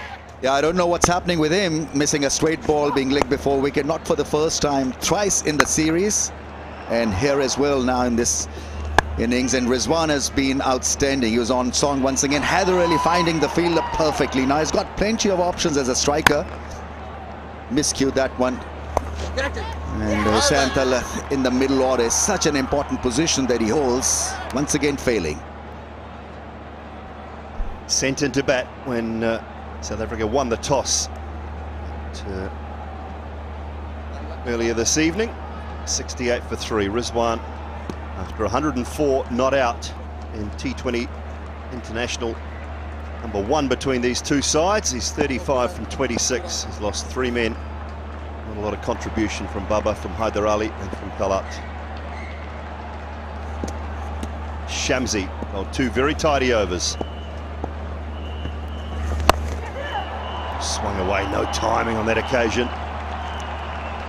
I think it was probably at this stage where Rizwan went absolutely ballistic. In the last game, Pakistan were, after 10 overs, 71 for the loss of 3. And 98 runs in the last 10 overs. Here we go, Shamo. He could do it again, Dooley. Absolutely. You realise that Mohammad Rizwan will have a big part to play in that.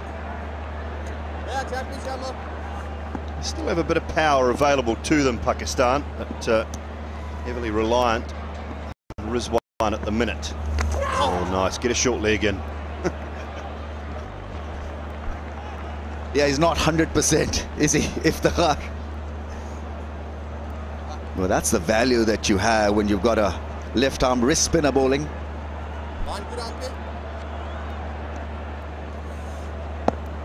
Kushdil Shah, Fahim Ashraf. Both find the boundary. Got some decent power. Nawaz can bat very well. Ball jammer, polishing! So there's enough power left, Ramiz. It's just a matter of sort of a position Pakistan can get themselves to with about 6 overs to go, 7 overs to go. First 30 balls, 31 runs the other night with a strike rate of 103, and then it ballooned, blossomed. The next 34 balls, strike rate of 240. Incredible hitting, 6 sixes in that little gig stint. So looking at that, he's been so much better tonight. He's striking at 132 tonight, and he hasn't faced 30 balls yet, so he's already in a better position than he was 2 nights ago.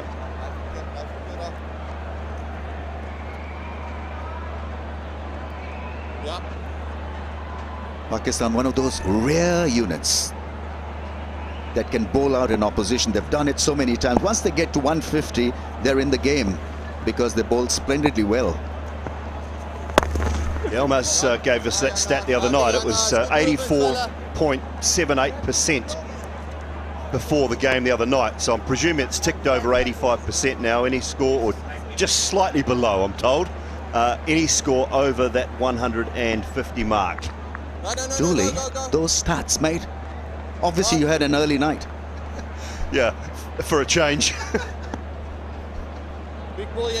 You're rocking, mate. It's not a usual occurrence, Rambo. Oh! No run there.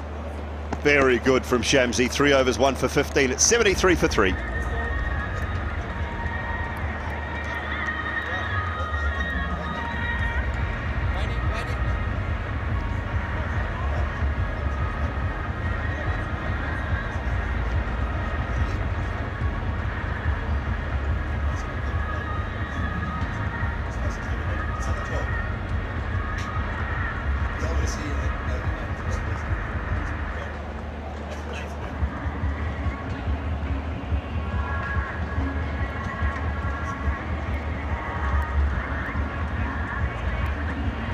Nine remaining here in Lahore. Second T20 international of 3.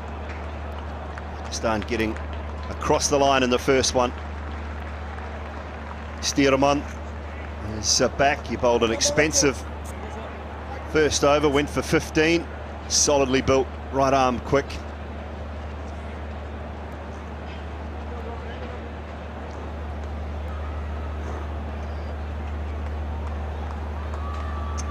Good bowling options do South Africa. Babar Azam just looks on. The skipper, is he worried about his form? Pace off to start with for Steerman.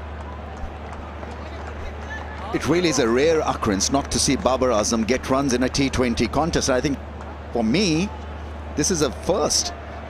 2 matches and 2 flops.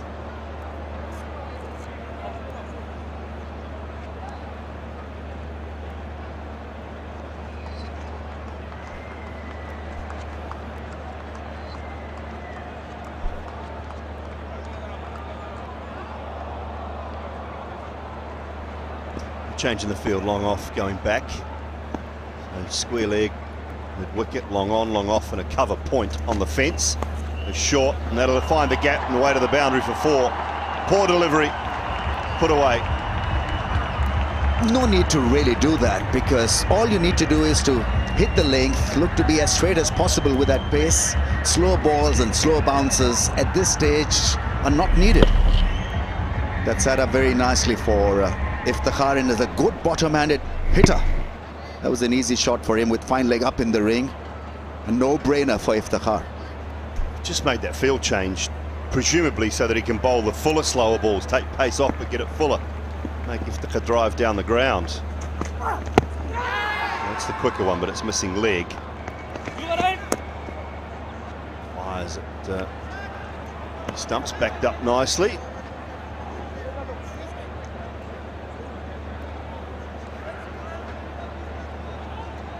Can't wait for the PSL to begin, Ramiz. It's on the way.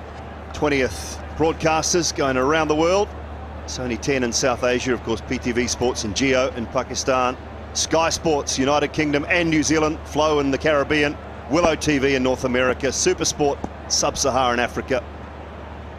So cannot wait. Looking forward to that PSL 6 and looking forward to being here, actually, and watching it live. Ramiz only seen it on the TV. Can't wait. Just, it's produced so many. The exciting thing for me, mate, it's produced so many quick bowlers. And that's the good things I'm hearing and seeing from it. Yes, largely considered a very good league for bowling. In the first couple of seasons, the fielding was outstanding as well. So a lot to look forward to. Absolutely right, and hope you have a great time of it. Yorker to end the over. Sorry, there's 2 more balls left. But good pace. Wow, 92 mph, that Yorker. Why are you bowling slow balls if you can rip it down at Absolutely. 92? Almost a ripper. He's strong. He's a big, strong lad, Stearman. Got to figure out when those slower balls are to be used and how effective they can be.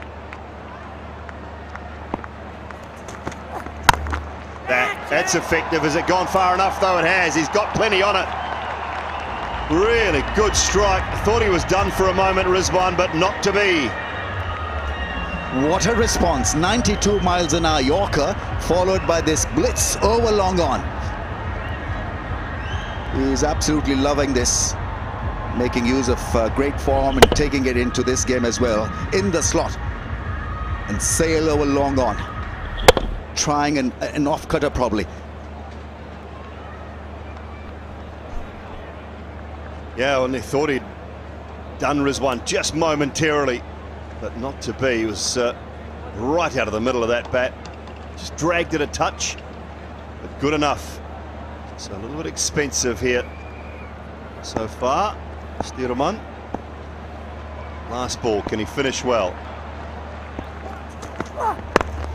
It's that quicker one in again. It's whipped out to mid-wicket. Protection on the boundary out there. And David Miller, and 12 overs gone, 87 for 3.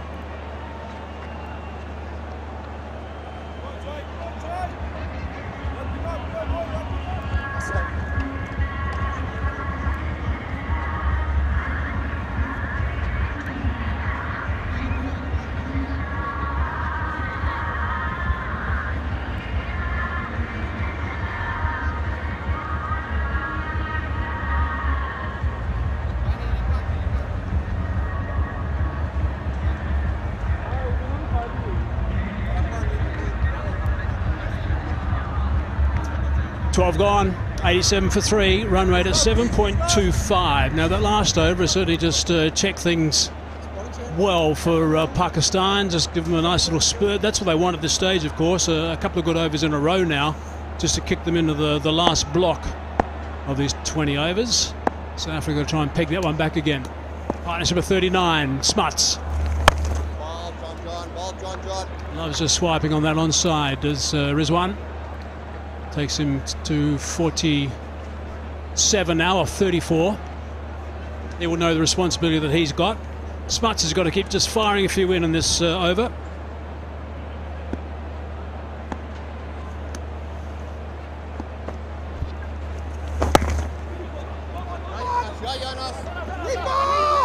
Looking to come back for the second, not there. Just a bit of grip on that delivery from Smuts, an indication that he's gripping it okay, and the work that the South Africans are doing with the ball.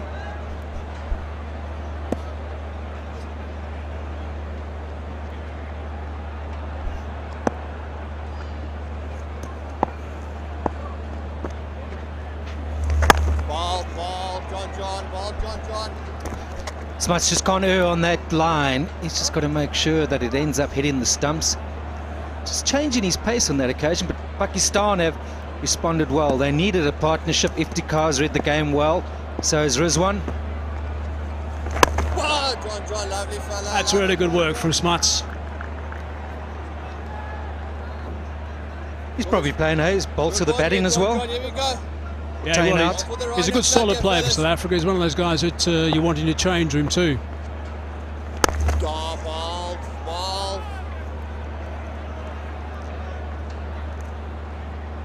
This could be an outstanding over if we can keep this last one nice and tight. If the 13th over goes for just 3, that's pulled back that last over perfectly.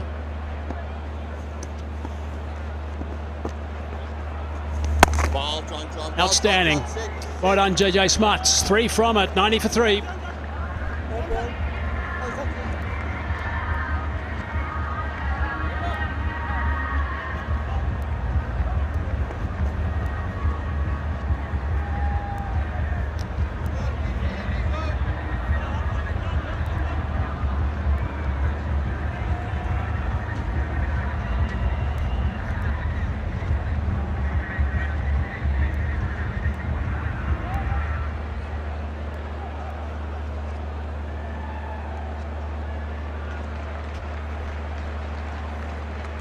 So there's still some batting to come for Pakistan. Kushal, Fahim. I wonder if there's going to be any changing of the batting order there with Pakistan. Rizwan is the top scorer at the moment on 48. You can just show with the, or you can just see actually with the shots that he's playing, he's just losing his shape a little bit. I think he's just getting a little bit edgy out there in the middle. Pretorius, a little bit wide, reaching for that, just the one. They've got to be thinking more than what they got the other evening, the first one-day international. South Africa took them to the last ball. That may just be the reason why Rizwan just getting a bit edgy here. At some stage, they're going to have to go hard. 49 now for Rizwan. Non-strikers in. That's got the sweeper into play. Now it brings Rizwan back to the business end. He's got to be loving the game right now. He's had a remarkable 10 days. He's doing a lot of chatting out there in the middle.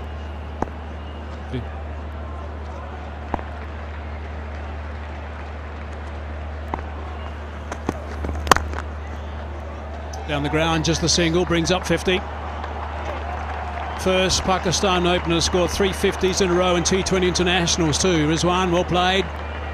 What a nice little block of runs he's got at the moment.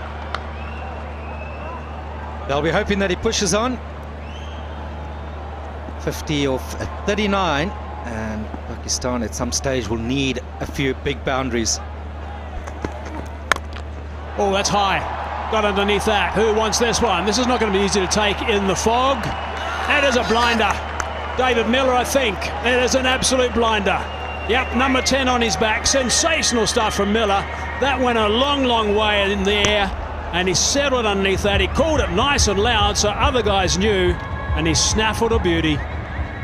This will go down as a beauty because it's a bit foggy up there. He's had a fair bit of ground to make out. That has gone a long way, but he steadies himself so well, picks up the ball and holds on to a good catch. South Africa have been on top of their game in the field tonight. Man out, Iftikhar Ahmed for 20, Pakistan 93 for 4.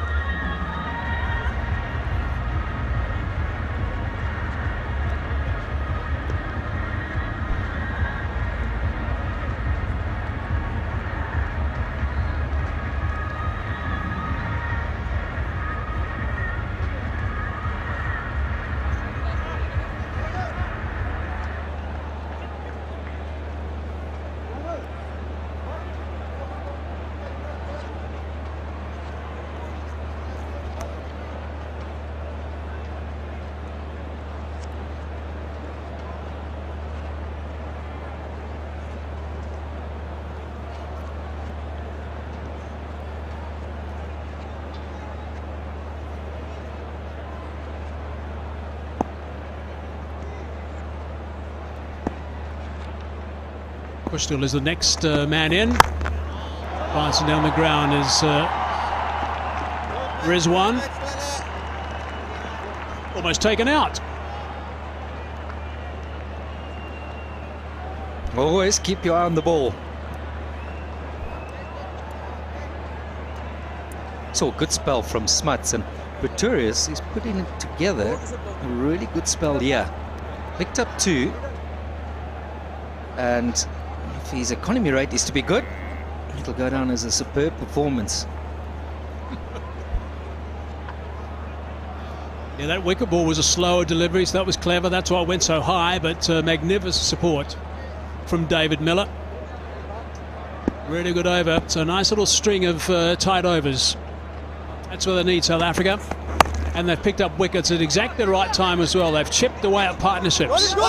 Looking to come back for the second. They're lucky they didn't do that. Good work from Pretorius. 5 from it and a wicket, 95 for 4.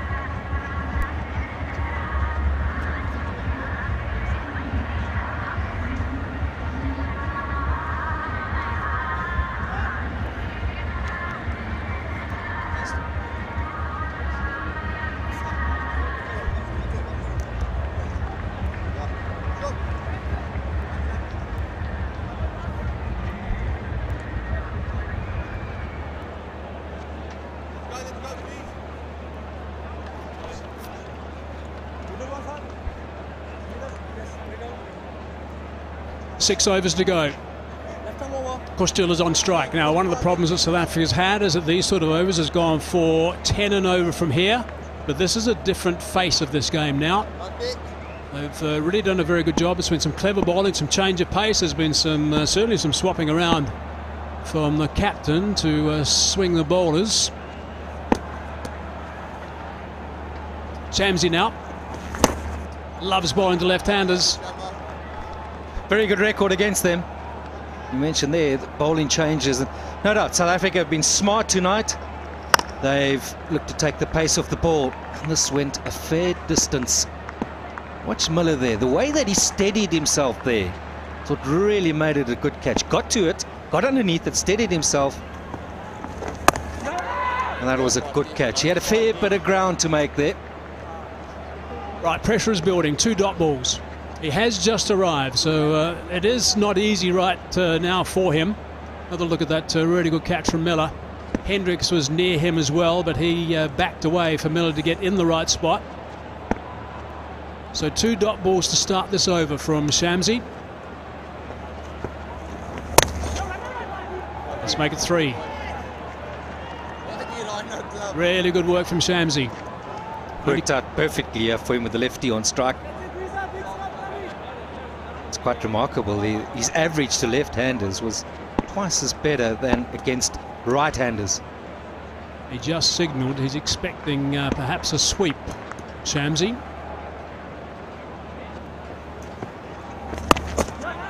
Brilliant. Beautifully bowled. Perfect flight, perfect pace. And also getting some good revolutions on the ball. 4 dot balls for over number 15 so far. I'm going to show you, for a batsman right now, your mind is racing. What do I do here? Over the top, down the wicket, sweep it. It's 5 overs to go. Man that's in. You want to get the man that's in on strike. Shamsi is hitting those lengths so well. He's got to go now, yes, Shamma. 2 balls to complete his spell. He's only conceded 15 runs so far.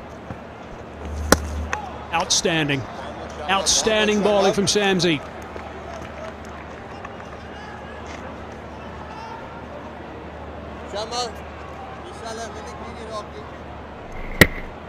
That is ripping some distance. Conceded 2 boundaries in the first game in this spell, Shamsi. Tonight he has not conceded 1 boundary. This could be a rare maiden at this stage in a T20 international.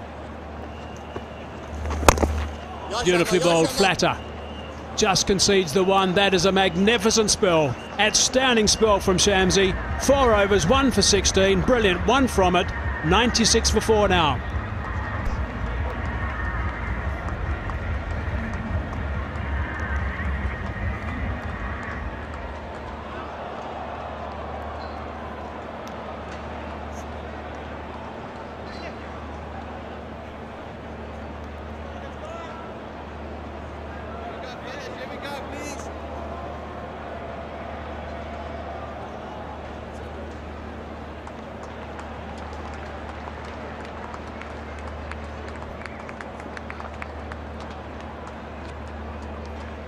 Shamsi finished his fourth, 1 for 16, and he's got to be pleased with that.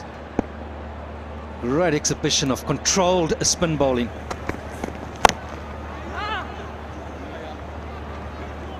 Found a bit of turn, but it's been noticeable tonight. South Africa been a lot smarter. The way that they've just approached the innings with the ball, looking to take the pace of it, even the seamers. And he's got every reason right now with a lot to say. He's done his job. Well done. He's buzzing. He's certainly buzzing out there, Shams. Pretorius is doing a fine job as well. Nice length, sliding under the bat, just inside that line. And he's eating up balls, Kushdil. Rizwan the man in, not on strike. Here's a look at the change of pace from Pretorius. And there's that slower ball. 108 k's per hour that he hit straight up, and of course the main job was done by Miller. 9 runs off the last 20 balls from South Africa. That is magnificent at this stage.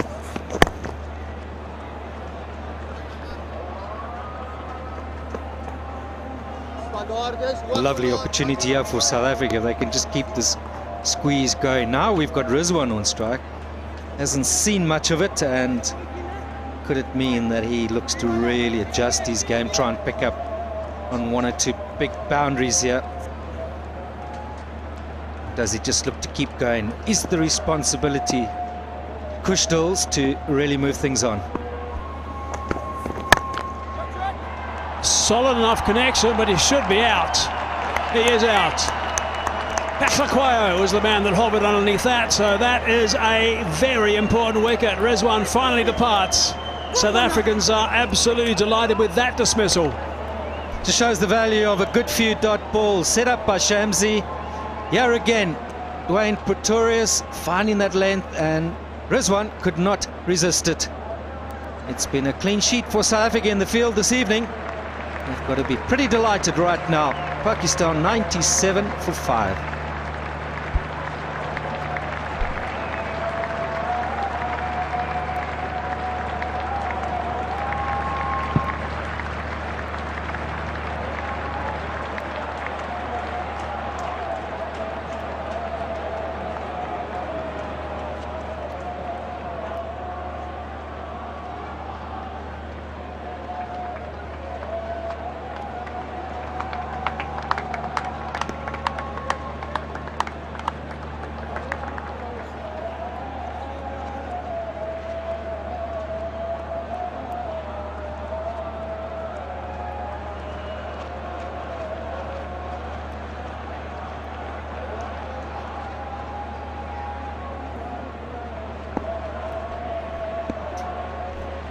Dwayne Pretorius has now got 3 for 12.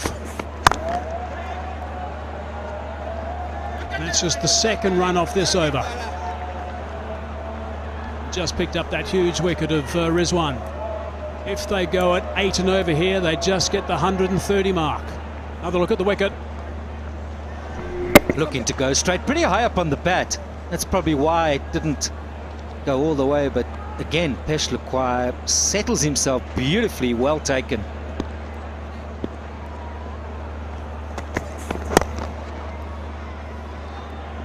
It's just going to be the single, so that is another terrific over. Just 4 from that. Also a wicket. Magnificent. 4 overs to go now. 99 for 5.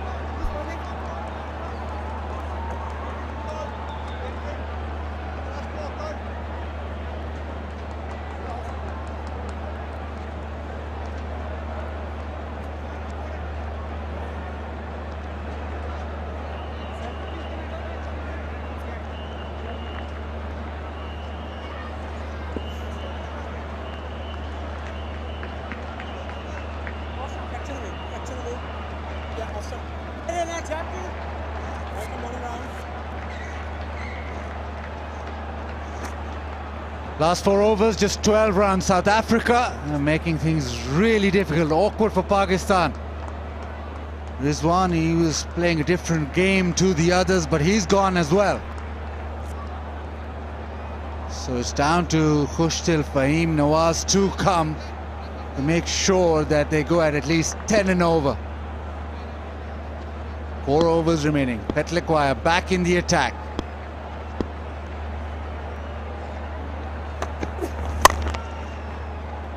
Gets it over cover and no, not enough. 100 comes up, bottom part of the bat. That's why it didn't go to the fence. But Pakistan needs something right now from these two left-handers. They've just walked in, but last night or day before, 169 was just about enough.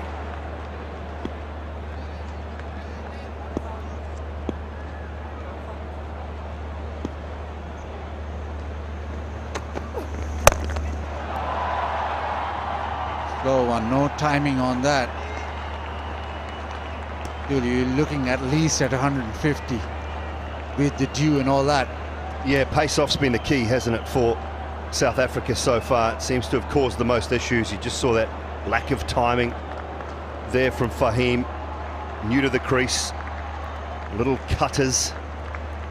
While the ball is still relatively dry, those are easier to bowl. They might be a little tougher for Pakistan to bowl later on this evening, but I'm with you. Anything above that 145, 150, I think they're in the game still.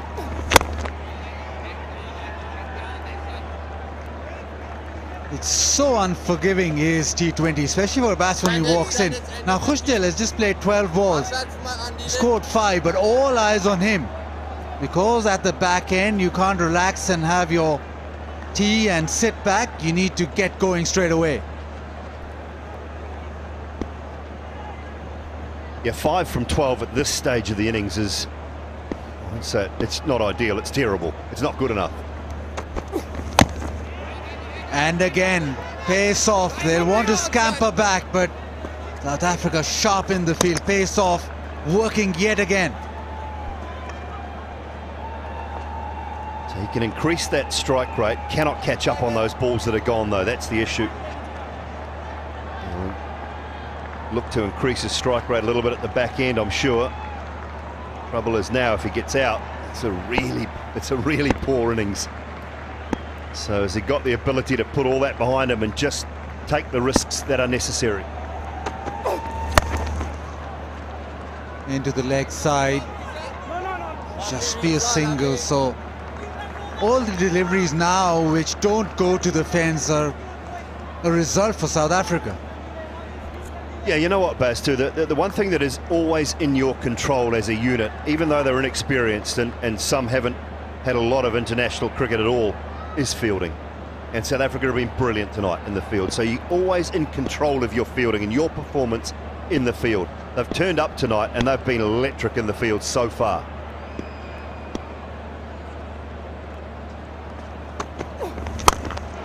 This time he goes big, goes long, maximum. A 6 to end the 17th. It's 1-1-1 for 5.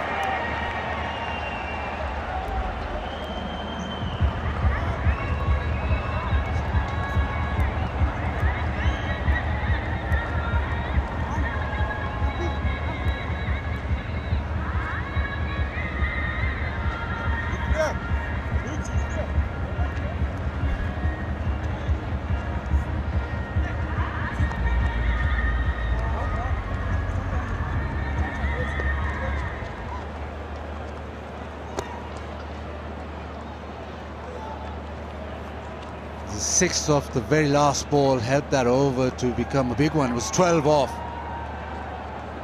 Pakistan will need to, well, sustain that till the end. 111, 18 deliveries left.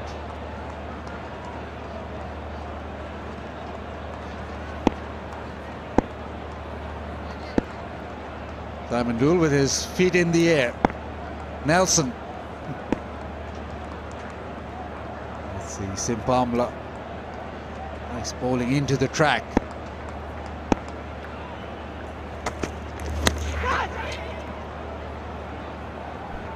Don't mind that at all. I think one thing you can get when it's holding in the surface a little bit is predictable. And I think that's what Fahim took advantage of last ball of that previous over from Peklakwao. It was just predictable. Everything was off pace. Everything was a slower ball. So to me, Fahim just figured that out by the last ball of the over and thought, I'll just wait. I'll wait a little bit longer on it. And did that very well. So you cannot be too predictable, even though the ball is just holding a little bit in the surface. Still got to use the on-pace deliveries and combine them with the slower ones.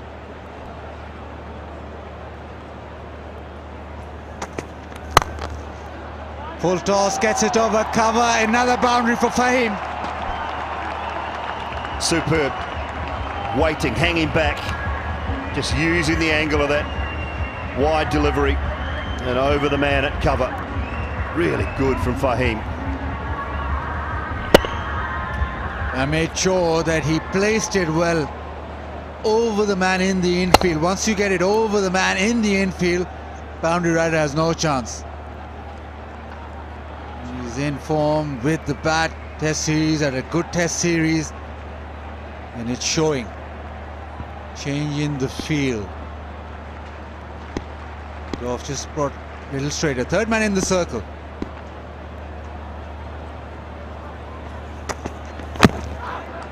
Oh, gets away with that. It's bowled well into the pads, but Fahim Ashraf would have thought if he could just scoop this over. Finally, it was also in the circle.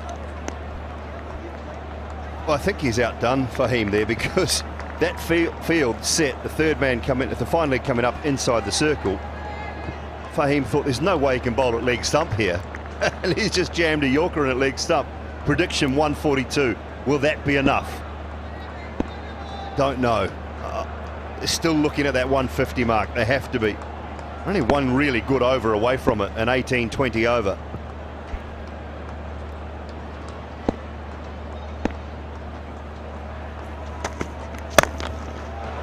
This time down the ground, boundary. Skidded off the surface. He didn't get it anywhere near the middle of the bat here, Kushdil Shah, but he's got enough on it, and when it's bounced, it just skidded straight past the man at mid-off. Second full toss off the over, and the second boundary off the over. You go back to hitting the pitch. He's earned full, and there's very little margin for error with the Yorker. Missed it by 6 inches. Goes short, smashed leg side. Oh, that's tipped over, another boundary. Well, good, really good batting from Kushdil. He's read this well. It's a slower ball, dragged down. Man was just behind square on the leg side. Possibly should have stopped it. Got to it. But he's waited nicely.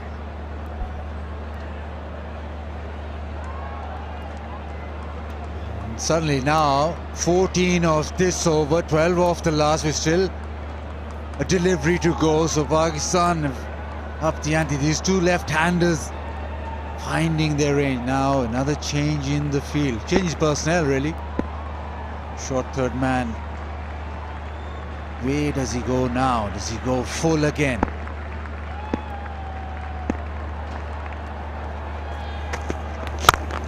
Delivers that better, but a good over. Good 18th over for Pakistan. 15 off. It's 126 for 5.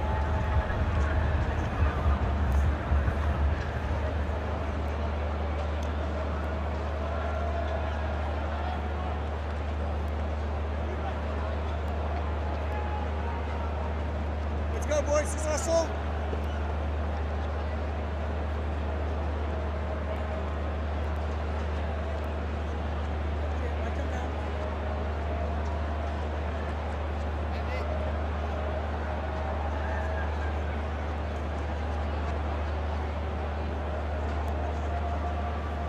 Into that time, last few overs where it really matters. Pakistan superb.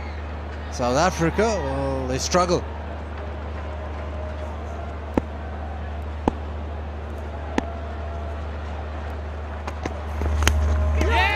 Nick and gone, outside off stump, and Kushdil departs. Really full, fourth wicket for Dwayne Pretorius. It's gone full and wide. Anything more on that and it's probably going to fly past the keeper for 4, because third man's up inside the circle. But look at the leg goes leg side. If it goes towards the ball, he's got every opportunity of hitting it over the offside, but can't do it. So Kushdil Shah gone, 15 runs for him from 18 deliveries, And Pakistan now 126 for 6.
Slow one outside off. That's his go-to delivery. It's worked so far, worked really well. And Khushru Shah also dismissed with the ball wide outside off stump. Yeah, I like it. I like the theory. What I don't like is third man up inside the circle. Get that mid-wicket out of there. If you're going to bowl this line, get your third man back. That's the only danger zone for me at the moment with the left-handers at the crease. Bring mid-wicket up, get third man back, and you'll be all right. Beautiful bowling, the Yorker, 5 wickets. And what a way to get it with exemplary Yorker from round the wicket. Hits pace off stump. Oh, this is seriously good. Full pace delivery this time, went slower ball, then went to 131 and change. And just rammed it into that off stump. Beautifully bowled. Dwayne Pretorius. Terrific, 5 wickets. In a T20 international, he's got 5 for 14 and 3 balls to go. 126 for 7 as Mohammad Nawaz goes without scoring.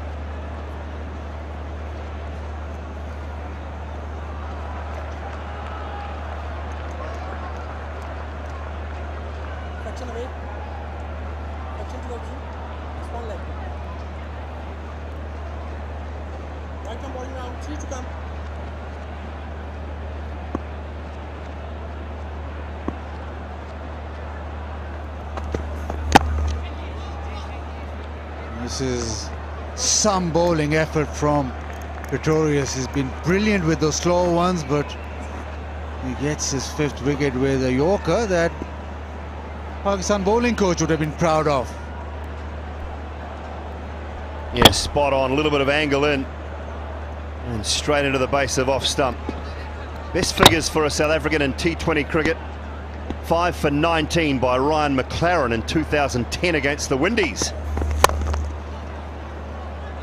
Hit down the ground, just the one. So the immenseness of this over so far, it's the 19th over of the innings. He's got 2 wickets and just gone for 2. And suddenly pendulum swings back to South Africa.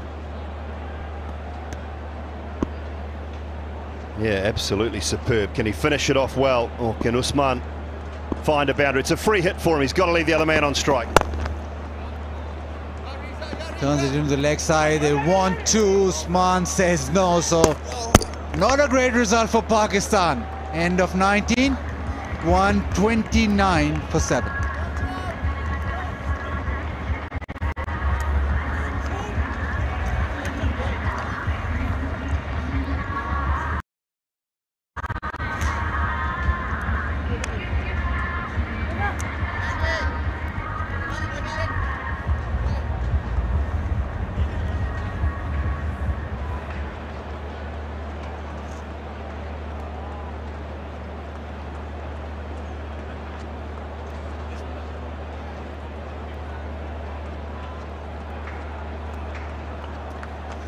Five for 17. Best figures for South African in T20Is.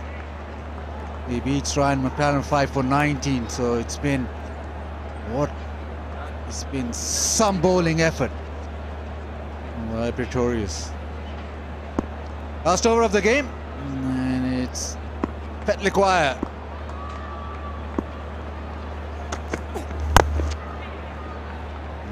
Just a single, so last couple of overs where Fahim and Khushdil Shah got a few boundaries away. That's all been put a stop to. Now what does Fahim do? Round the wicket is Petliquire. Usman Kadir is the new batsman. Probably just have to do some running here, I would imagine, for Fahim. If there's a chance of two, he's got to take it, Kadir, and try and keep Fahim Ashraf on strike for as many deliveries as he can. So off, thump down the ground, but straight to the man. Keeper's end? No, just a single, so good result. Well, he had the idea, to be honest with you. Usman Kadir, he was keen, he was going to run himself out, and he wouldn't have had a problem with it, so I like that from him. He had to try and get Fahim back on strike, but a good piece of fielding. You watch him, he wants to charge back, but Fahim's got no interest. So good work. Does Usman Kadir now have a swing? Hits it back to the... Oh, could have been a dot ball, but another single leak. Now Fahim has the strike. Oh, Pretorius bowled a beautiful length, didn't he? That was the key. There was a lot of off-pace deliveries, but in the slot he picked up a couple of wickets. They were change-ups as well, so deception, and then a couple of really good Yorkers as well. The first 5-wicket haul on Pakistan soil in T20Is. It's also the best figures ever against Pakistan in a T20I, beating Tim Southee's 5 for 18 in Auckland. Fahim goes downtown and he's done massively well because it's a big hit. Superb, really good from Fahim. He's 24 off 10. It's a terrific innings. He's giving Pakistan something to bowl at. Yeah, just the length where he could swing straight, and he does that really well. Kept his balance, kept his shape, and smashed it 81 meters. He'll be looking for a couple more. He's hitting them really well.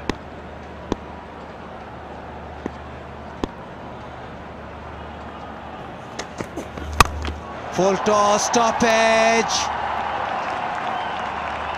Dropped. And that means that Fahim's back on strike for the last ball as well. JJ Smuts coming in from the point boundary. He got there in time.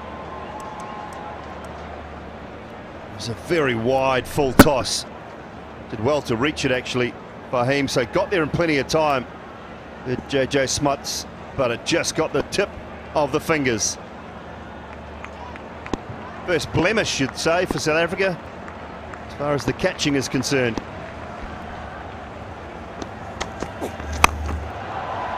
Leg side. This will race away. Fahim Ashraf ends the innings with a flourish. Pakistan get to 144. Boundary of the very last delivery. Pakistan, well, they've got a competitive total in the end. 48 off the last 5. Petliquire not happy with his performance at the back end.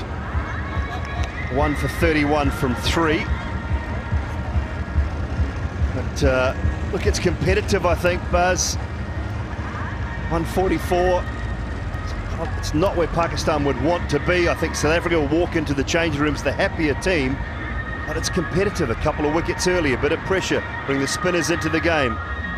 They're every chance still here, Pakistan, the way they bowl and the way they know how to defend totals.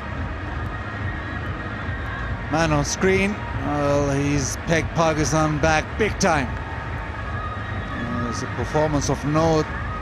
He made sure that Pakistan never got to 150, which they would have thought was on cards when they won the toss and batted first.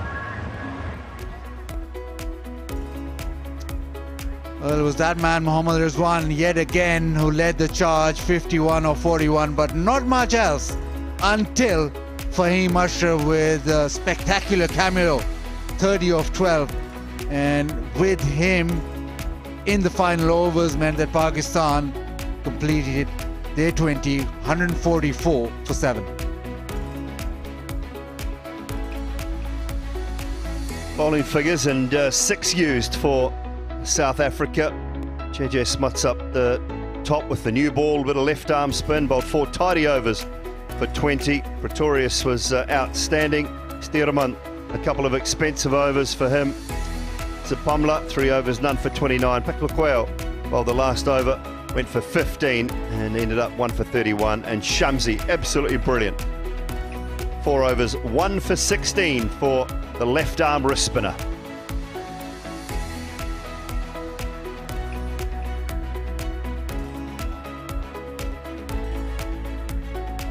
So South Africa will have to get 145 at just over 7s in their 20.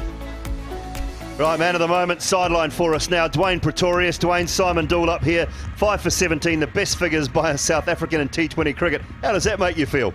Yeah, very proud. I think I've been working quite hard, but I honestly just happy that I could contribute to the team today, and hopefully we can get over the line. A lot of full deliveries today, nothing short from you, and a bit of pace off. Was that the key? Yeah, that was what we tried to do. A few change-ups, a few changes in length. Just tried to make the guys guess every time what line and what length I'm going to go at. Was it damp at all? Did the dew play any part late in the piece there? It got a bit wet, but not as bad as our practice sessions, so we did prepare quite well for the wet ball. So, yeah, just glad it came off today. Speaking of the preparations, the fielding was really on point. I mean, it looked like you guys came into tonight really up for the game. Yeah, definitely. I think as a team we felt we played very good cricket the previous game. Maybe let it slip 3 or 4 overs there. So we just told ourselves, good body language, keep our energies up and make sure we're ready for those big moments. Yeah, absolutely superb tonight, Dwayne. Congratulations, 5 for 17, well bowled. Thanks, appreciate it. Super stuff from Dwayne Pretorius tonight and from South Africa. 145 required for South Africa to take the second of 3 T20 internationals against Pakistan.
Pakistan versus South Africa. Welcome back. Action will begin very soon from Gaddafi Stadium, Lahore.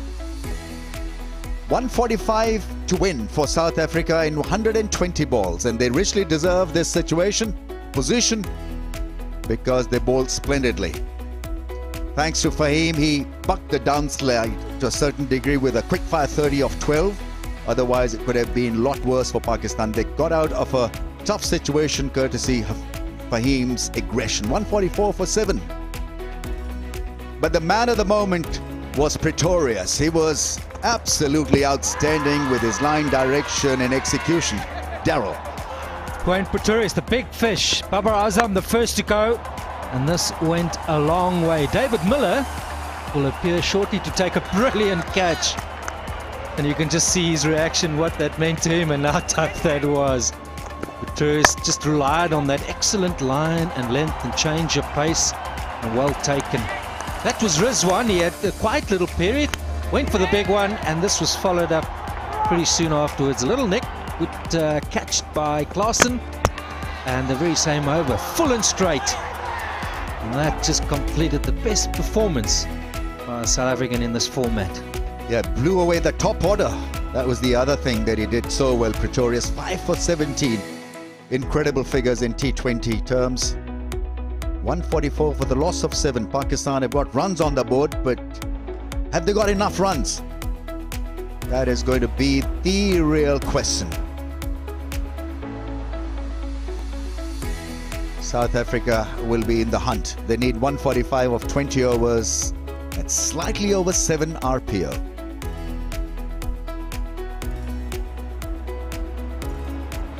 A little huddle. They have a job to do here this evening, and so often in the past it's been Pakistan's bowlers who have won the match for them, but South Africa, surely Rameez and the start of play would have taken that. 145 to get. They've got to believe they're in with a great shot here. The bowlers have done it.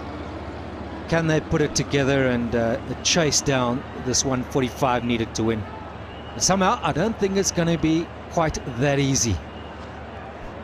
Yeah, I mean, Babar Azam will have to find a strategy where he picks up wickets and also controls the flow of runs. So he's got to balance the act.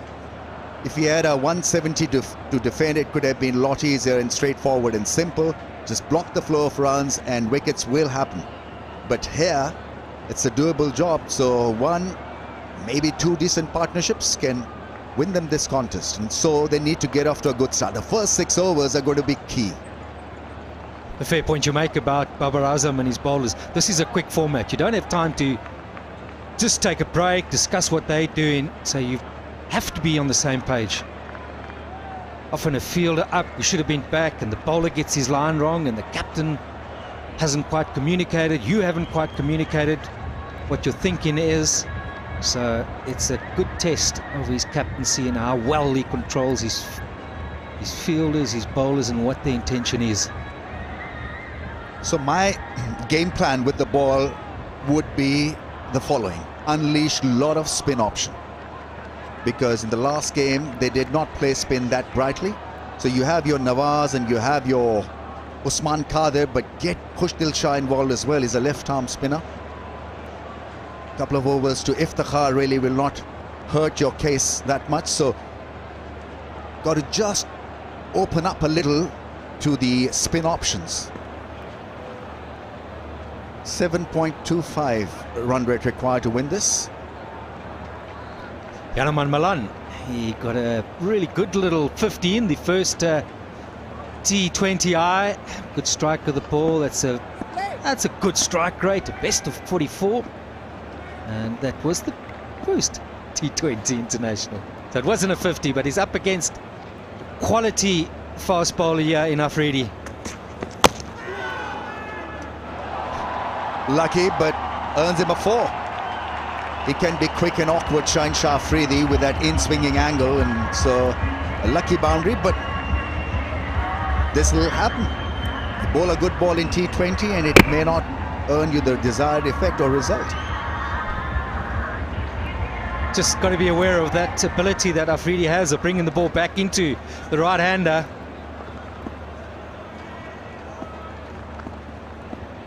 so important, Afridi, that he does get, although he's got that pace, he gets his lines wrong here on this quick outfield. A hard new ball, that'll get to the boundary pretty quickly. Oh, bowled in, beautifully done. What a start by Shaheen Afridi, and Pakistan has done it again with that in-swinging slanted angle. That's why he's been given the new ball, just for that ability that he has to bring the ball back in.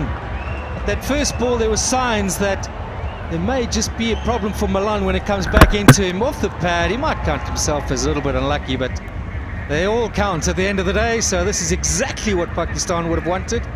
And the top quick does take that first wicket. South Africa now 4 for 1.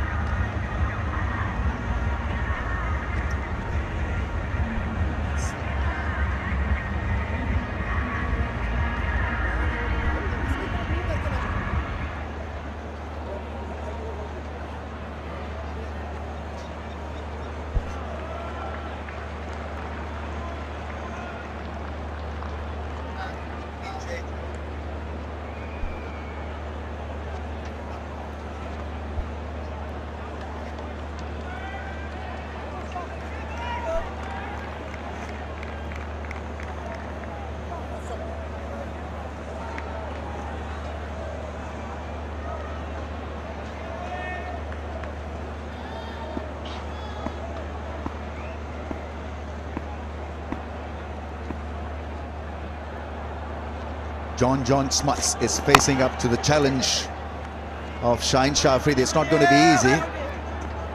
That took a lot of inside part of the bat. Got him a couple of runs, but that was superbly done by Shaheen Afridi. And you've got to look at the seam position of that ball. Beautiful upright seam position, angling it into the pads and then hitting the off stump. Keeping it nice and tight. He's a long way outside leg stump there.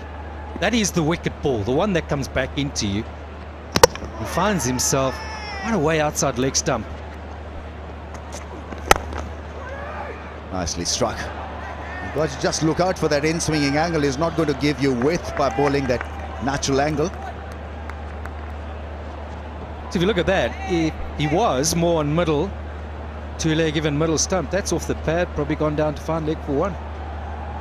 John Smuts, been a steady performer through the years down in the Eastern Cape playing for the Warriors.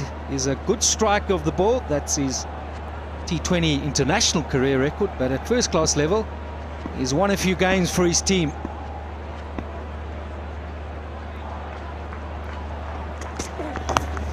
On the pads is taken by the keeper. Strong appeal.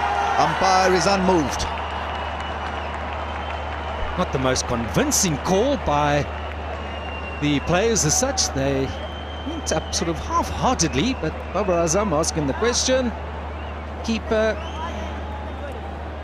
Umpire didn't signal wide, so obviously there was something, and clearly it was off the pad.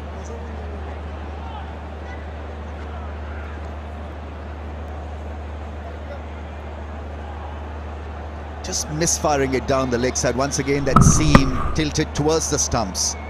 Looking for that in-swinging angle. Lovely take by Rizwan. Fuller looking for a Yorker. Ultra edge. Doesn't show anything.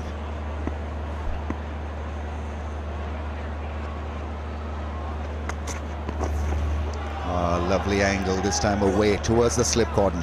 Beautiful to watch. Shaheen Afridi, 6 for 1.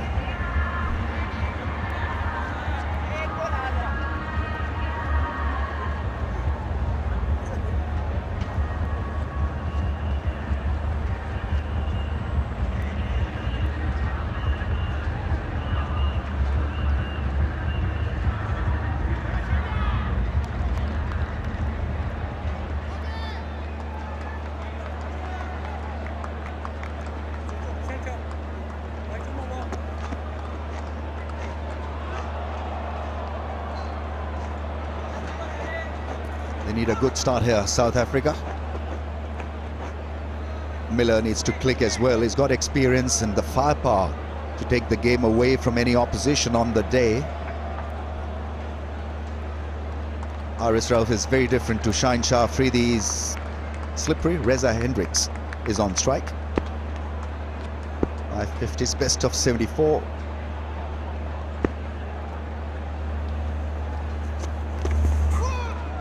Oh, didn't need that extravagant angle from Haris Rauf. Missed the stumps, missed the keeper. 4 byes.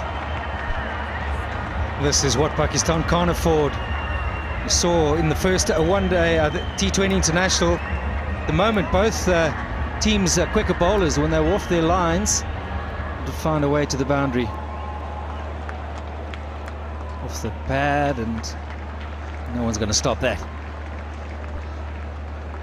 Didn't look aligned in the first game also, Haris Rauf. Normally bowls a straighter line at pace. Those were 4 wides.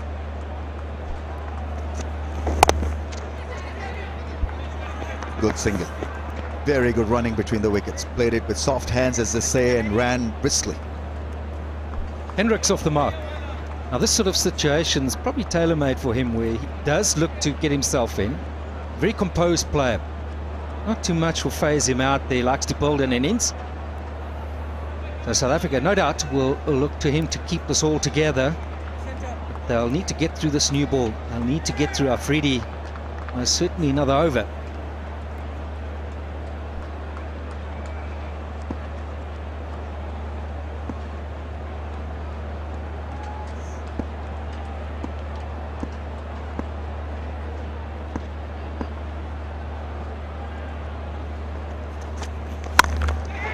Smash into the gap for 4.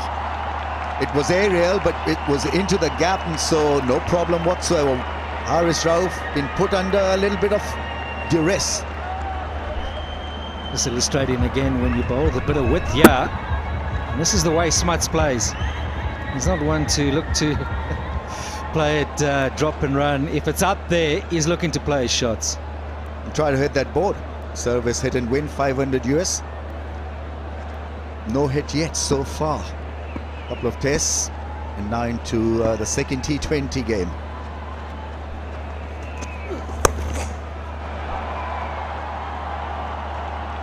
Nicely played, down to 3rd man.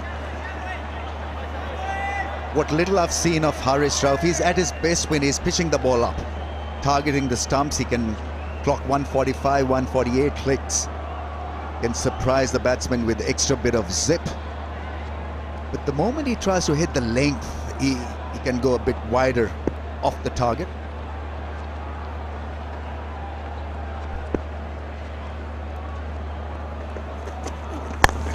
On the pads, into the gap once again, an easy boundary. It's not working, Haris Rauf's experiment. Firing them on off, on leg side. South Africa in a jiffy now, into the 20s. Exactly what they wanted. Some pace offline and length. So you don't need to do much here. Get good bat on it and it will race away. So this is not the start Pakistan would have wanted. They got an early wicket. They need to follow it up with good pressure from both ends.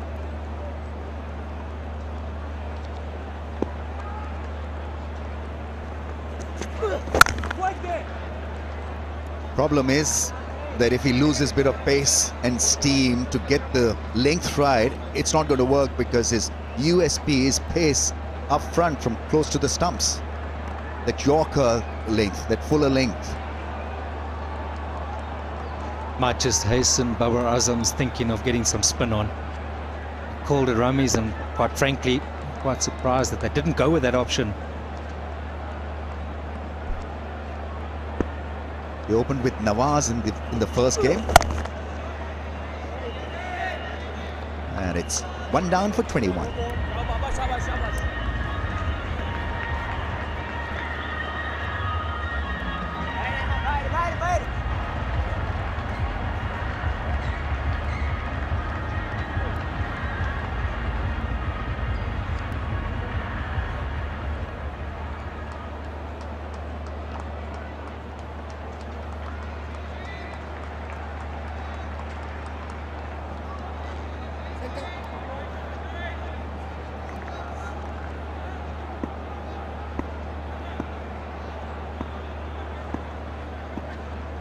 Slips removed. 4 men in the ring on the offside, 3 on the leg side. There's a square leg positioned as well.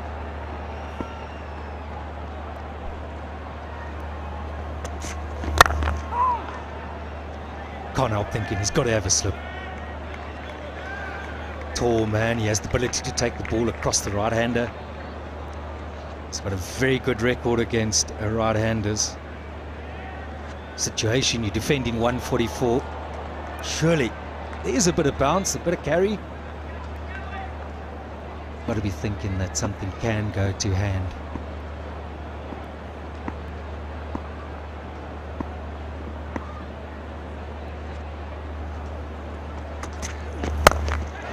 Chance mid-off. Who needs a slip fielder? Who needs one? Quadrant Ramirez and John Smuts. We saw signs of it earlier where it was up to the bat. He was going to follow through with it. Just that extra bounce, the taller Afridi. Only to find mid-off. Not quite the shot in this sort of situation. Pakistan have their quick running in.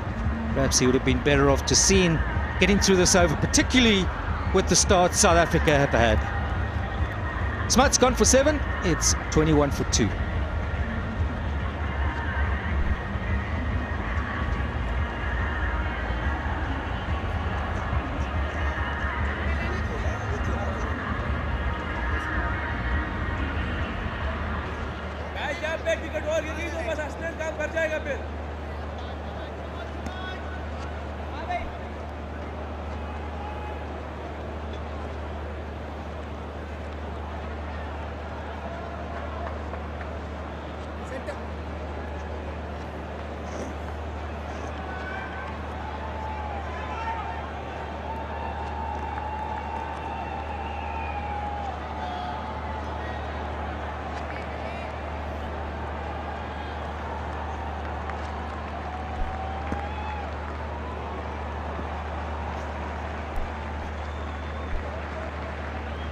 Shaheen Afridi 2 for 6 now. And a slip's been posted as well. Right, Ramis. I think this is a good move, new batsman in. You've got to be thinking that he has the chance to find the outside edge. Pat van Biljon, like Smuts, has a reputation of being a big striker of the ball. He's done it at first-class level and done it very successfully in the last couple of years. But I don't think you would have seen too much of a bowler of this quality.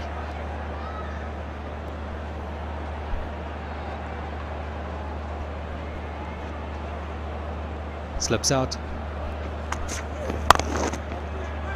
He can hurry up. He's got pace and height.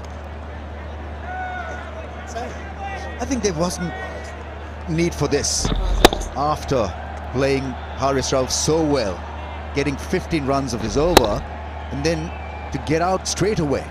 It's just not needed by South Africa. They were 21 for 1. Swimmingly at ease in this run chase, and losing wickets is going to obviously hurt the winning rhythm as well. So whilst there's a personal template that you carve for yourself, but there's a team template to go with it. And team wanted partnership to grow and not take any risks straight away after batting so well in that over against Haris Rauf. It's not a long explanation from my side, Ramis. It's simply not smart cricket. Reading the situation, game awareness. That's when you, although this is a quick format, you've still got to find time to, and that's the nature of cricket, isn't it? It's a thinking man's game, and you've got to be thinking well on your feet. And it's just those sorts of moments. What it's, the message that it sends back to the changer and batsman to come. When you sitting there, you watch thinking, oh, was that necessary? Just, everyone just tenses up a little bit. Very different. It was a great delivery, but when you see it needlessly thrown away like that, then it doesn't breed a lot of confidence and trust in the rest to follow.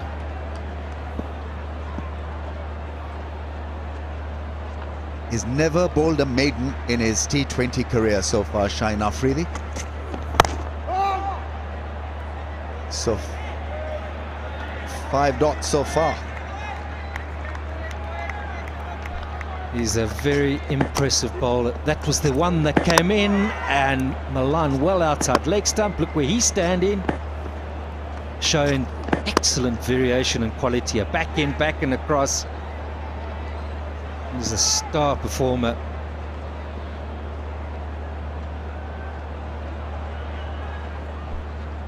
On the cusp of something special, Shaheen Shah Afridi has not bowled a maiden ever in T20Is, and that's his first.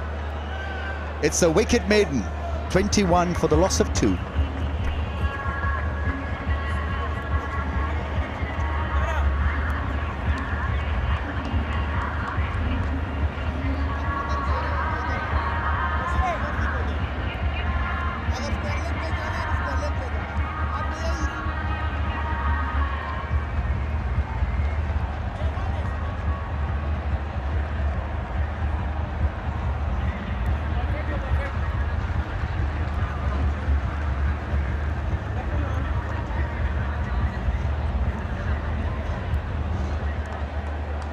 Pakistan trying to squeeze South Africa in this run chase. 21 for the loss of 2.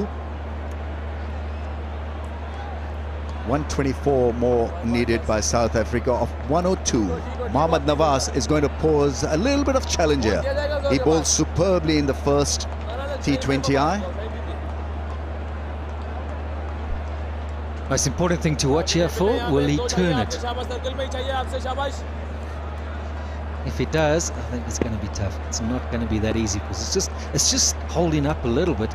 With a turn to go with it, it's tough to get it away. Big shot, heave over mid-on, 6. Gloriously done. This is a quality cricket shot. This isn't T20 cricket. He's given himself room, opened up that front leg. Now we've seen Reza Hendricks uncharacteristically deciding, well, I'm going to take on the left-arm spinner here. He knew exactly where that was going. He had lined it up. Perfectly timed. I'll say it again, I think that's a quality cricket shot. Well, that ball had to turn and grip from that angle. Speed around 90 kmph. But pressure straight away on Nawaz. Will he go over mid-on as well? Again, down the pitch, strikes it well, but straight to the fielder. Something's on the go, yeah. I'm enjoying it, quite frankly. It wasn't an unnecessary second shot there. He came down the pitch very well. And that's the win predictions, favouring South Africa right now, but just remember that changes ball by ball.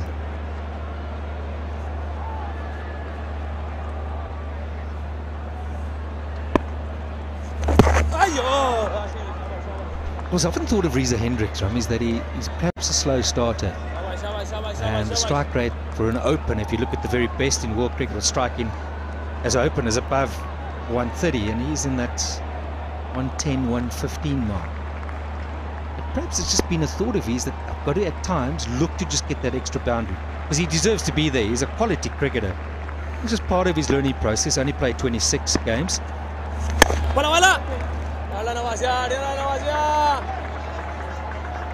South Africa would want to be just a little bit proactive against spin, I guess, in this contest, which is the way to go, really. Because if you allow Pakistani spinners to bowl, it's going to be game over. Simple as that. So this is a good start against Nawaz.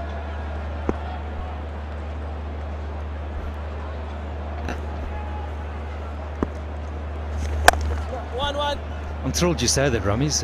You saw that previous shot where it wasn't there and he looked to defend it. Often a bowler will bowl a bit quicker, he thinks you're coming down and he's just off the back foot there. Works it nicely into the gap. It was something we called for doing the test series where South Africa been proactive. You'd spoken about it, and come that last innings, that's exactly what they did, well led by Markram. So will Van Biljon have the same approach? I don't think quite right now. He can get through this over, 1 ball remaining.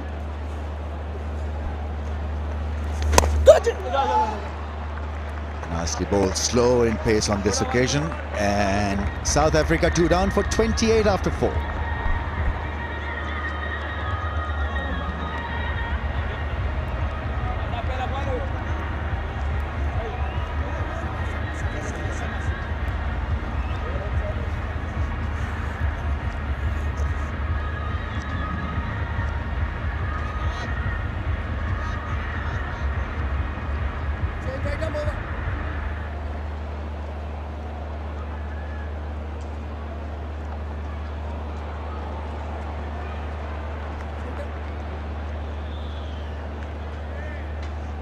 A superb start for Pakistan in defence of this lowish total. They're making it look a lot bigger at the moment though. 144 for 7 they managed in their 20 overs, and South Africa off to a shaky start. Reza Hendricks still there. 12 to his name, and Pait van Biljon is yet to score off 5 deliveries. Just a time of, if there is such a thing, Mike Hazeman, consolidation in a T20. Yeah, I'm not sure about that shot I just saw, by the way. I would have thought that they just need to settle down a little bit. Yesterday there were none for 51 after 6, so that start was brilliant from Hendricks and also Yanama Malan. Gee, they need to get a stand together, get things back on track. Run rate at the moment is 7. The required rate from here is just a little bit over 7, 7.3.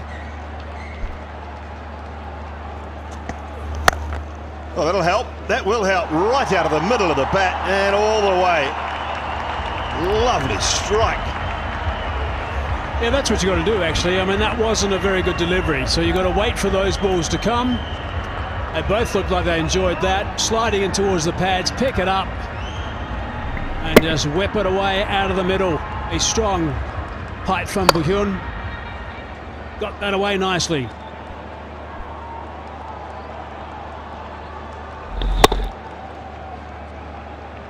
He's strong, Simon, and he's smart. Found out today he's got a degree in law and an honours in financial planning. So we'll probably know he's got 7 runs off the over. He's probably, well, here I say it, he's clearly playing cricket for the right reasons then, because of the love of the game. So I'm sure a law firm somewhere down the track could offer some fairly nice wage package. Family's struggling a bit though. His sister's a double Olympic swimmer. Oh, swing and a miss from a slower ball this time. And a bronze medalist at the World Champs. His father was an international in modern pentathlon. Apart from that, they're all pretty good. Look at this shot. Picked it up superbly. You liked it too. Look at him watch it.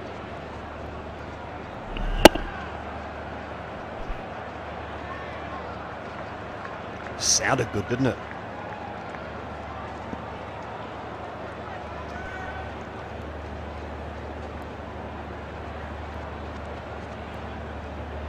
Waiting for that angle in to the leg side. Still inside the power plate. Yeah, that's better. Nice line, nice length.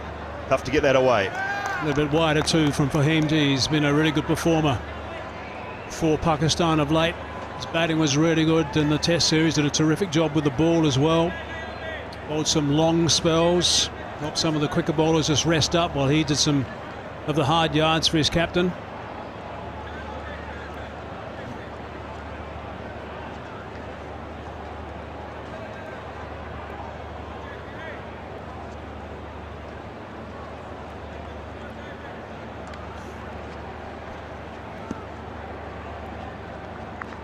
Two men on the leg side.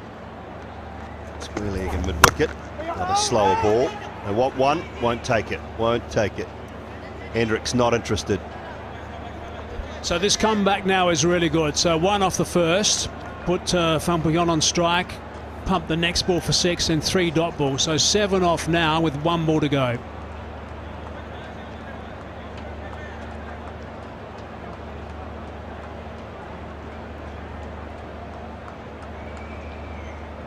Just done a quick search, Hazy. 2008-2012 Olympics for Suzanne van Biljon.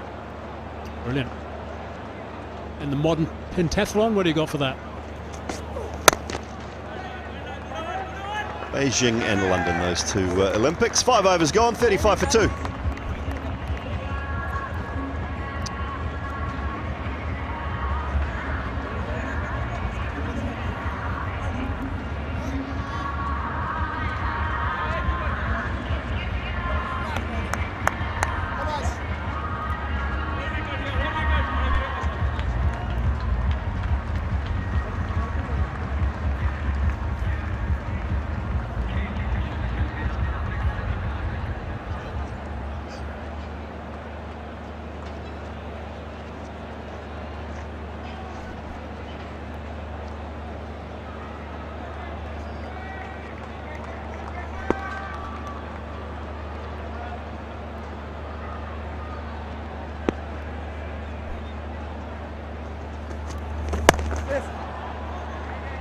Nicely turned away, just the single.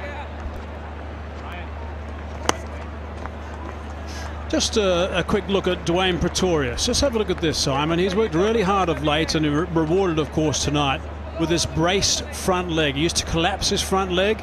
Spent a bit of time doing it. He said it was quite unusual, but he's got it right. What is the benefit of that?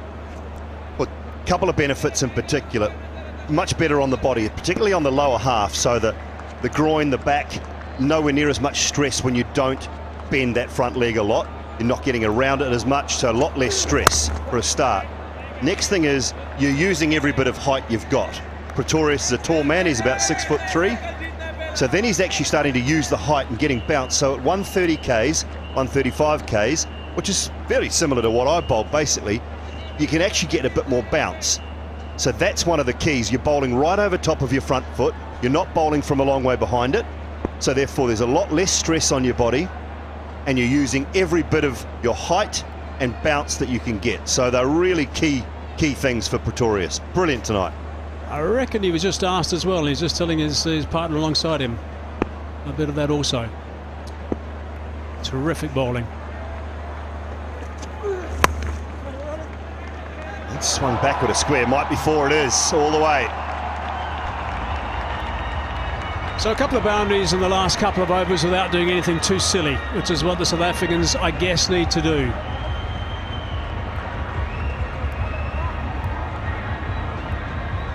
Ralph hasn't quite got it right in the T20 internationals we've seen so far. A little bit too short. Someone like Reza Hendricks is just going to pounce on that.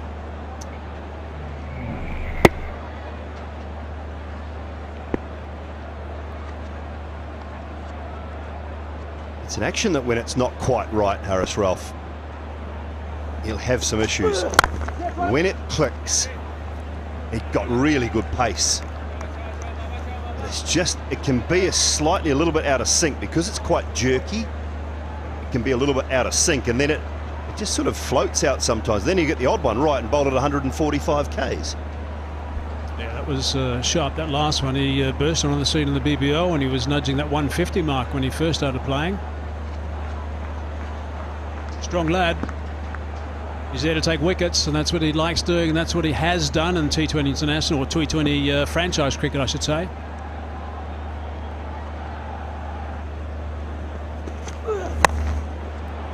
Way back with a square again, another boundary, no, brilliant, absolutely brilliant.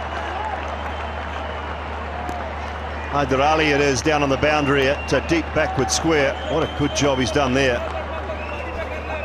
Gee, you know, these little fielding performances, which they're going to look at again, but there's no problems whatsoever. These little fielding performances are priceless for a bowler. Gives them a huge boost. And saves 2 runs. Now 2 runs in a T20 international, as we saw in the first game that was played, is the difference between winning and losing. Whipped away this time. He's got to go the other side. Haider Ali, does he get there? He does. He does. Does he flick it back? And that is outstanding. 1 left, 1 right. And brilliant back into the over. 6 gone. Power play done. 46 for 2. Really good work from Haider Ali. Saved 4 runs in that over. Had to chase both sides. No dramas at all. Clever. Behind his back. Some guys get tangled up with that one. Saved 4 runs. That is a big bonus for Pakistan. 2 and 2.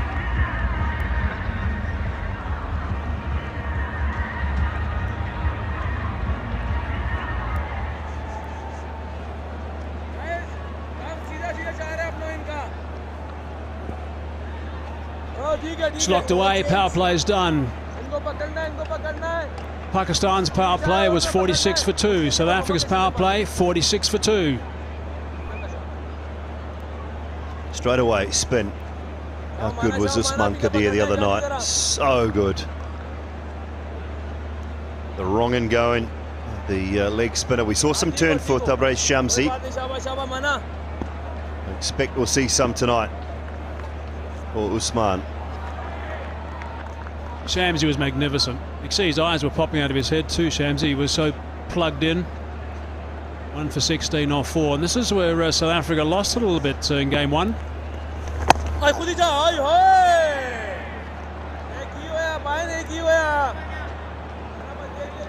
2 wickets, that one was beautiful. Just turning past the outside edge, and then this one here.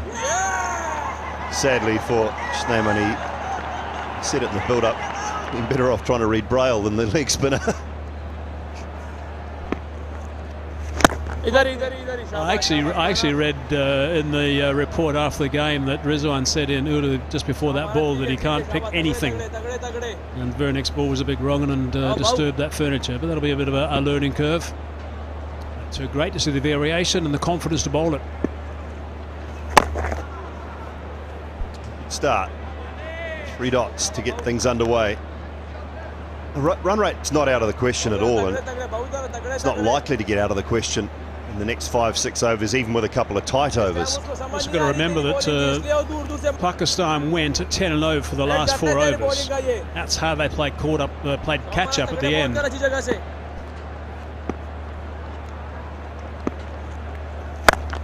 Got to put those away. When you get one, you've got to put them away. Maybe a little bit damp. 50 comes up with that 6. Yeah, that's a bit of a freebie, I'm afraid, for Usman. Just floated up. He's not scared to give the ball flight at all. That one, I think, was the wrong one as well. 84 metres. Suddenly that's put the pressure back onto the bowler for the last 2 balls of the over. His first.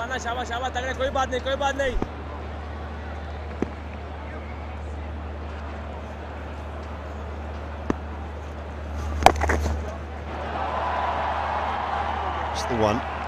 And after what Usman did the other night, Hazy, you'd think that none for 23, none for 24 is a great result. Somewhere around about there. Don't have to take them down. They just have to make sure they don't lose wickets to them. Yeah, dead right. That's where they made the difference. He 21 runs, 2 for 21. His return. Let's look at the win prediction. Suddenly South Africa got their nose ahead. 63% chance of winning. He's got underneath that, and he's smacked that a mile as well, so that is some good damage in the first over from the bloke who dominated in the first game. Bit of a smile from the South Africans, 13 from a couple of sixes, 59 for 2.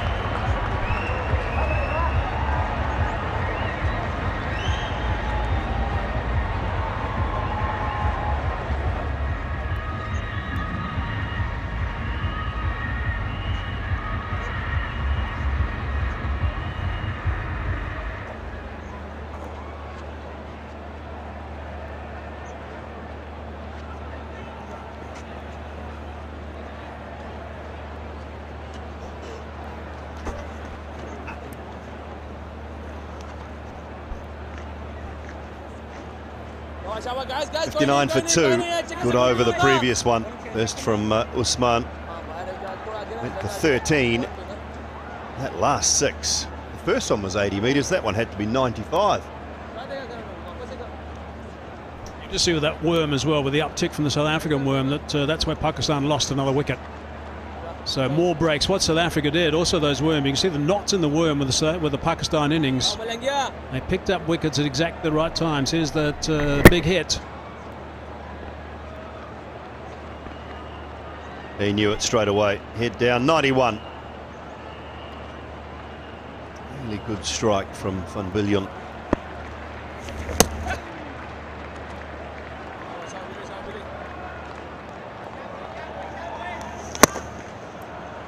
Just a lovely noise. Right out of the screws.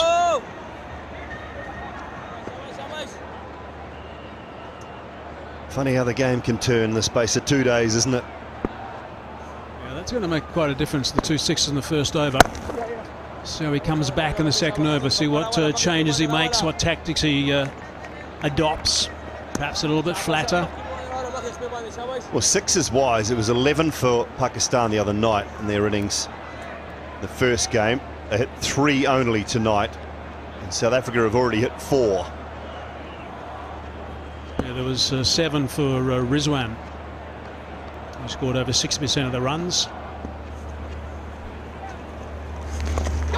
Oh, back of the bat and away to the boundary for 4. Clever. Doesn't matter what side of the bat you want to use. This is really good stuff now. Partnership is building nicely. 43 off 31.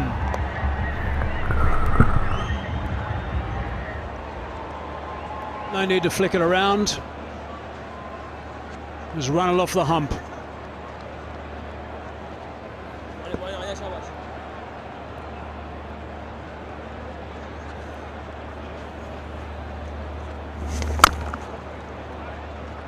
Batting. Boundary, then one. This will be about the time where things will start getting a little bit difficult for the spinners to grip this ball. The fog came in early today. It's going to be getting quite damp. It's obviously nice for a cup of tea, clearly. Quite damp out there. The players will be spending quite a bit of time with their rags out, trying to just prepare this ball, look after it as best they can so the spinners can grab it. You'll see quite a few cross-seam balls as well from the quicker bowlers from Pakistan. Well, just 6.5 required per over here. So South Africa have basically broken the back of the chase almost already. So it's a really good start. It's all about their wickets in hand now. And he will know that. His experience, Hendricks. Got aspirations to nail a permanent spot down in any team for South Africa. Reza Hendricks. David Miller, also enormously experienced. Just off the boy a little bit of late. Dot ball to finish the over. So that is 8 gone, 66 for 2.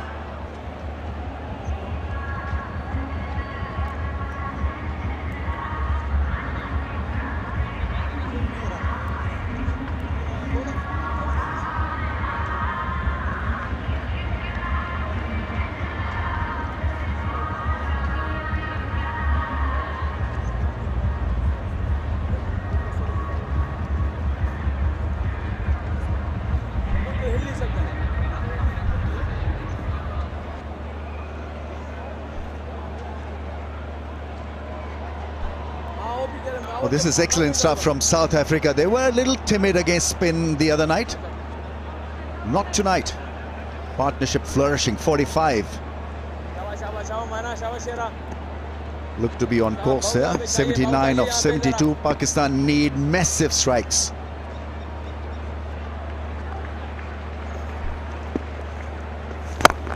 Big shot over the cover, flat and 6.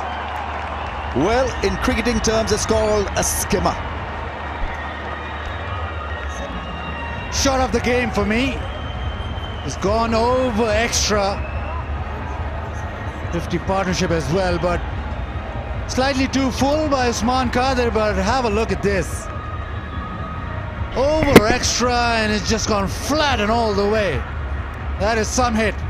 And to Arangan, it was the attempted googly. Clearing the front leg and hitting it so hard, flat for 6.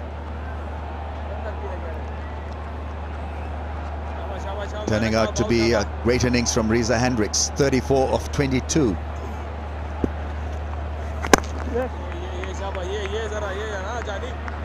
This clearly is a different pitch from last games because the ball is not gripping and spinning that much. So you've got to be very careful with your line and direction and length. This was in the slot and hit so sweetly. Went all the way. Flat 6 over cover. Special hit.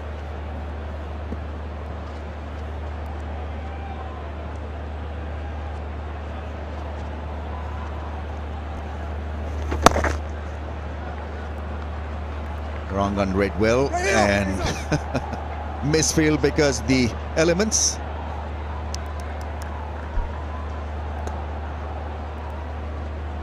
By Ashraf.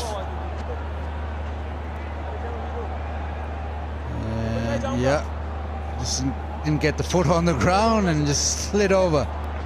But another couple of runs.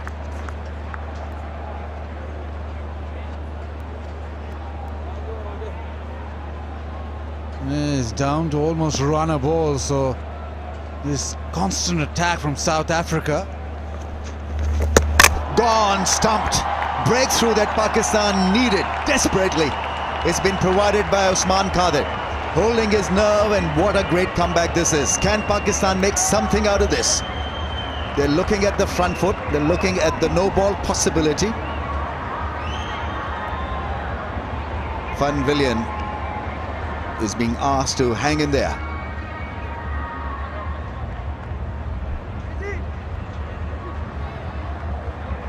It's going to be a travesty if it turns out to be a no ball, because that was beautifully bowled by Osman Qadir.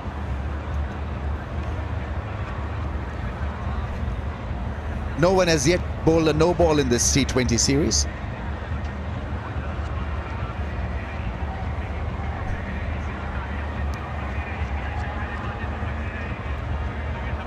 Still waiting.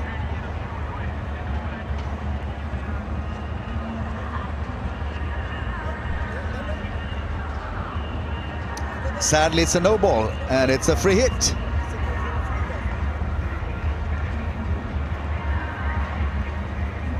He was clearly over the line.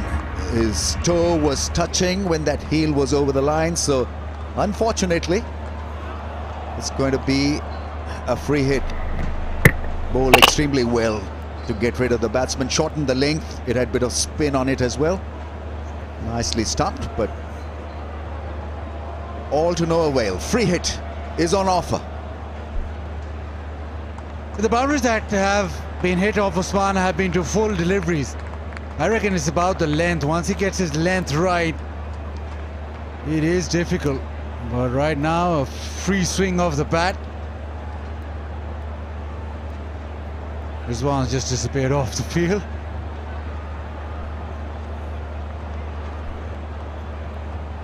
Time to ponder, to reflect, to think. Babar Azam, captaincy can be a hard deal in T20s. So much to look forward to. If that was a genuine ball and Pakistan were yearning to get a breakthrough, they got it. Not to be, really.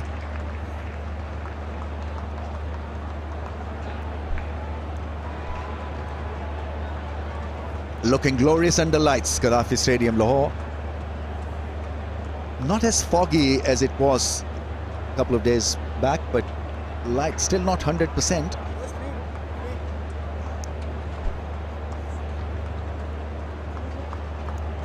All right, Pakistan need to rethink, reboot. Taking wickets is going to be the way out for them out of this situation. They're in a tough one here. 69 of 69 balls, and in T20I terms, it's walk in the park.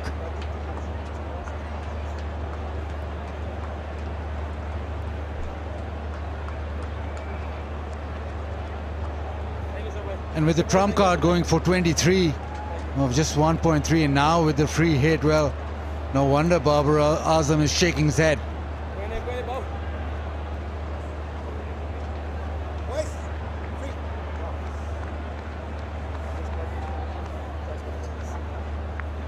Van Villian can have a lot of fun with this.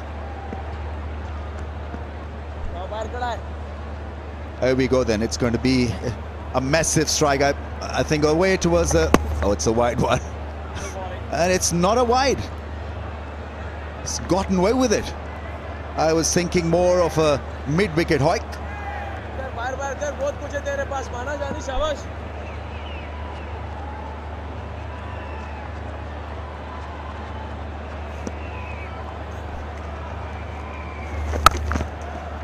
Into the gap. He's a heavy hitter, he's a big striker. Into the gap, and because of the due formation, the ball is skidding off the outfield, and a boundary and a big over. Yeah, poor delivery, too short. With so much power, he wound up and thrashed it to the leg side, skidded away.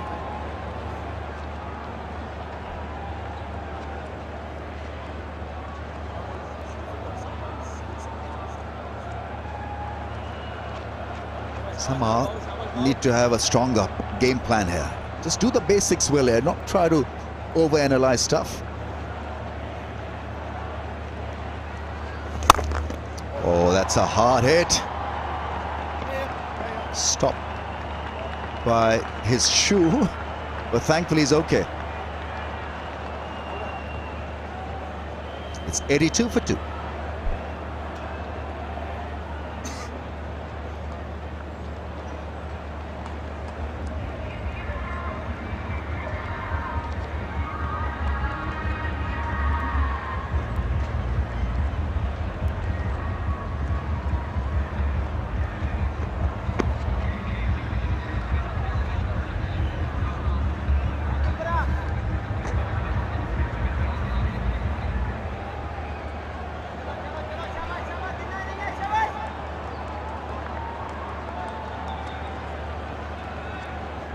It's a massive response by South Africa. They are bossing Pakistan at this stage of the game. Pakistan in need of some strikes, some wickets to fall to make this contest exciting. That's not going to happen. Fine leg up in the circle, in the ring, and you bowl on the pads. Just filtering through. As the pressure's being exerted by South Africa, and Pakistan just seems as if it's affected them big time. Down the leg side, fine leg in the circle, bat on ball, and it'll be 4. Such a tough situation for them that they cannot err in line and direction. So there's got to be so much of pressure, and you've got to keep it simple when you're under duress. Shorter this time into the gap. Oh, fielder is there.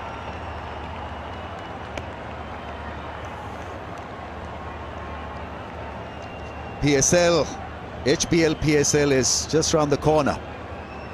Pakistan, the matches will be shown on PTV Sports and Geo Super. South Asia, Sony 10, United Kingdom, Sky Sports, New Zealand as well, Caribbean, North America, Sub-Saharan Africa, MENA, Australia, and rest of the world.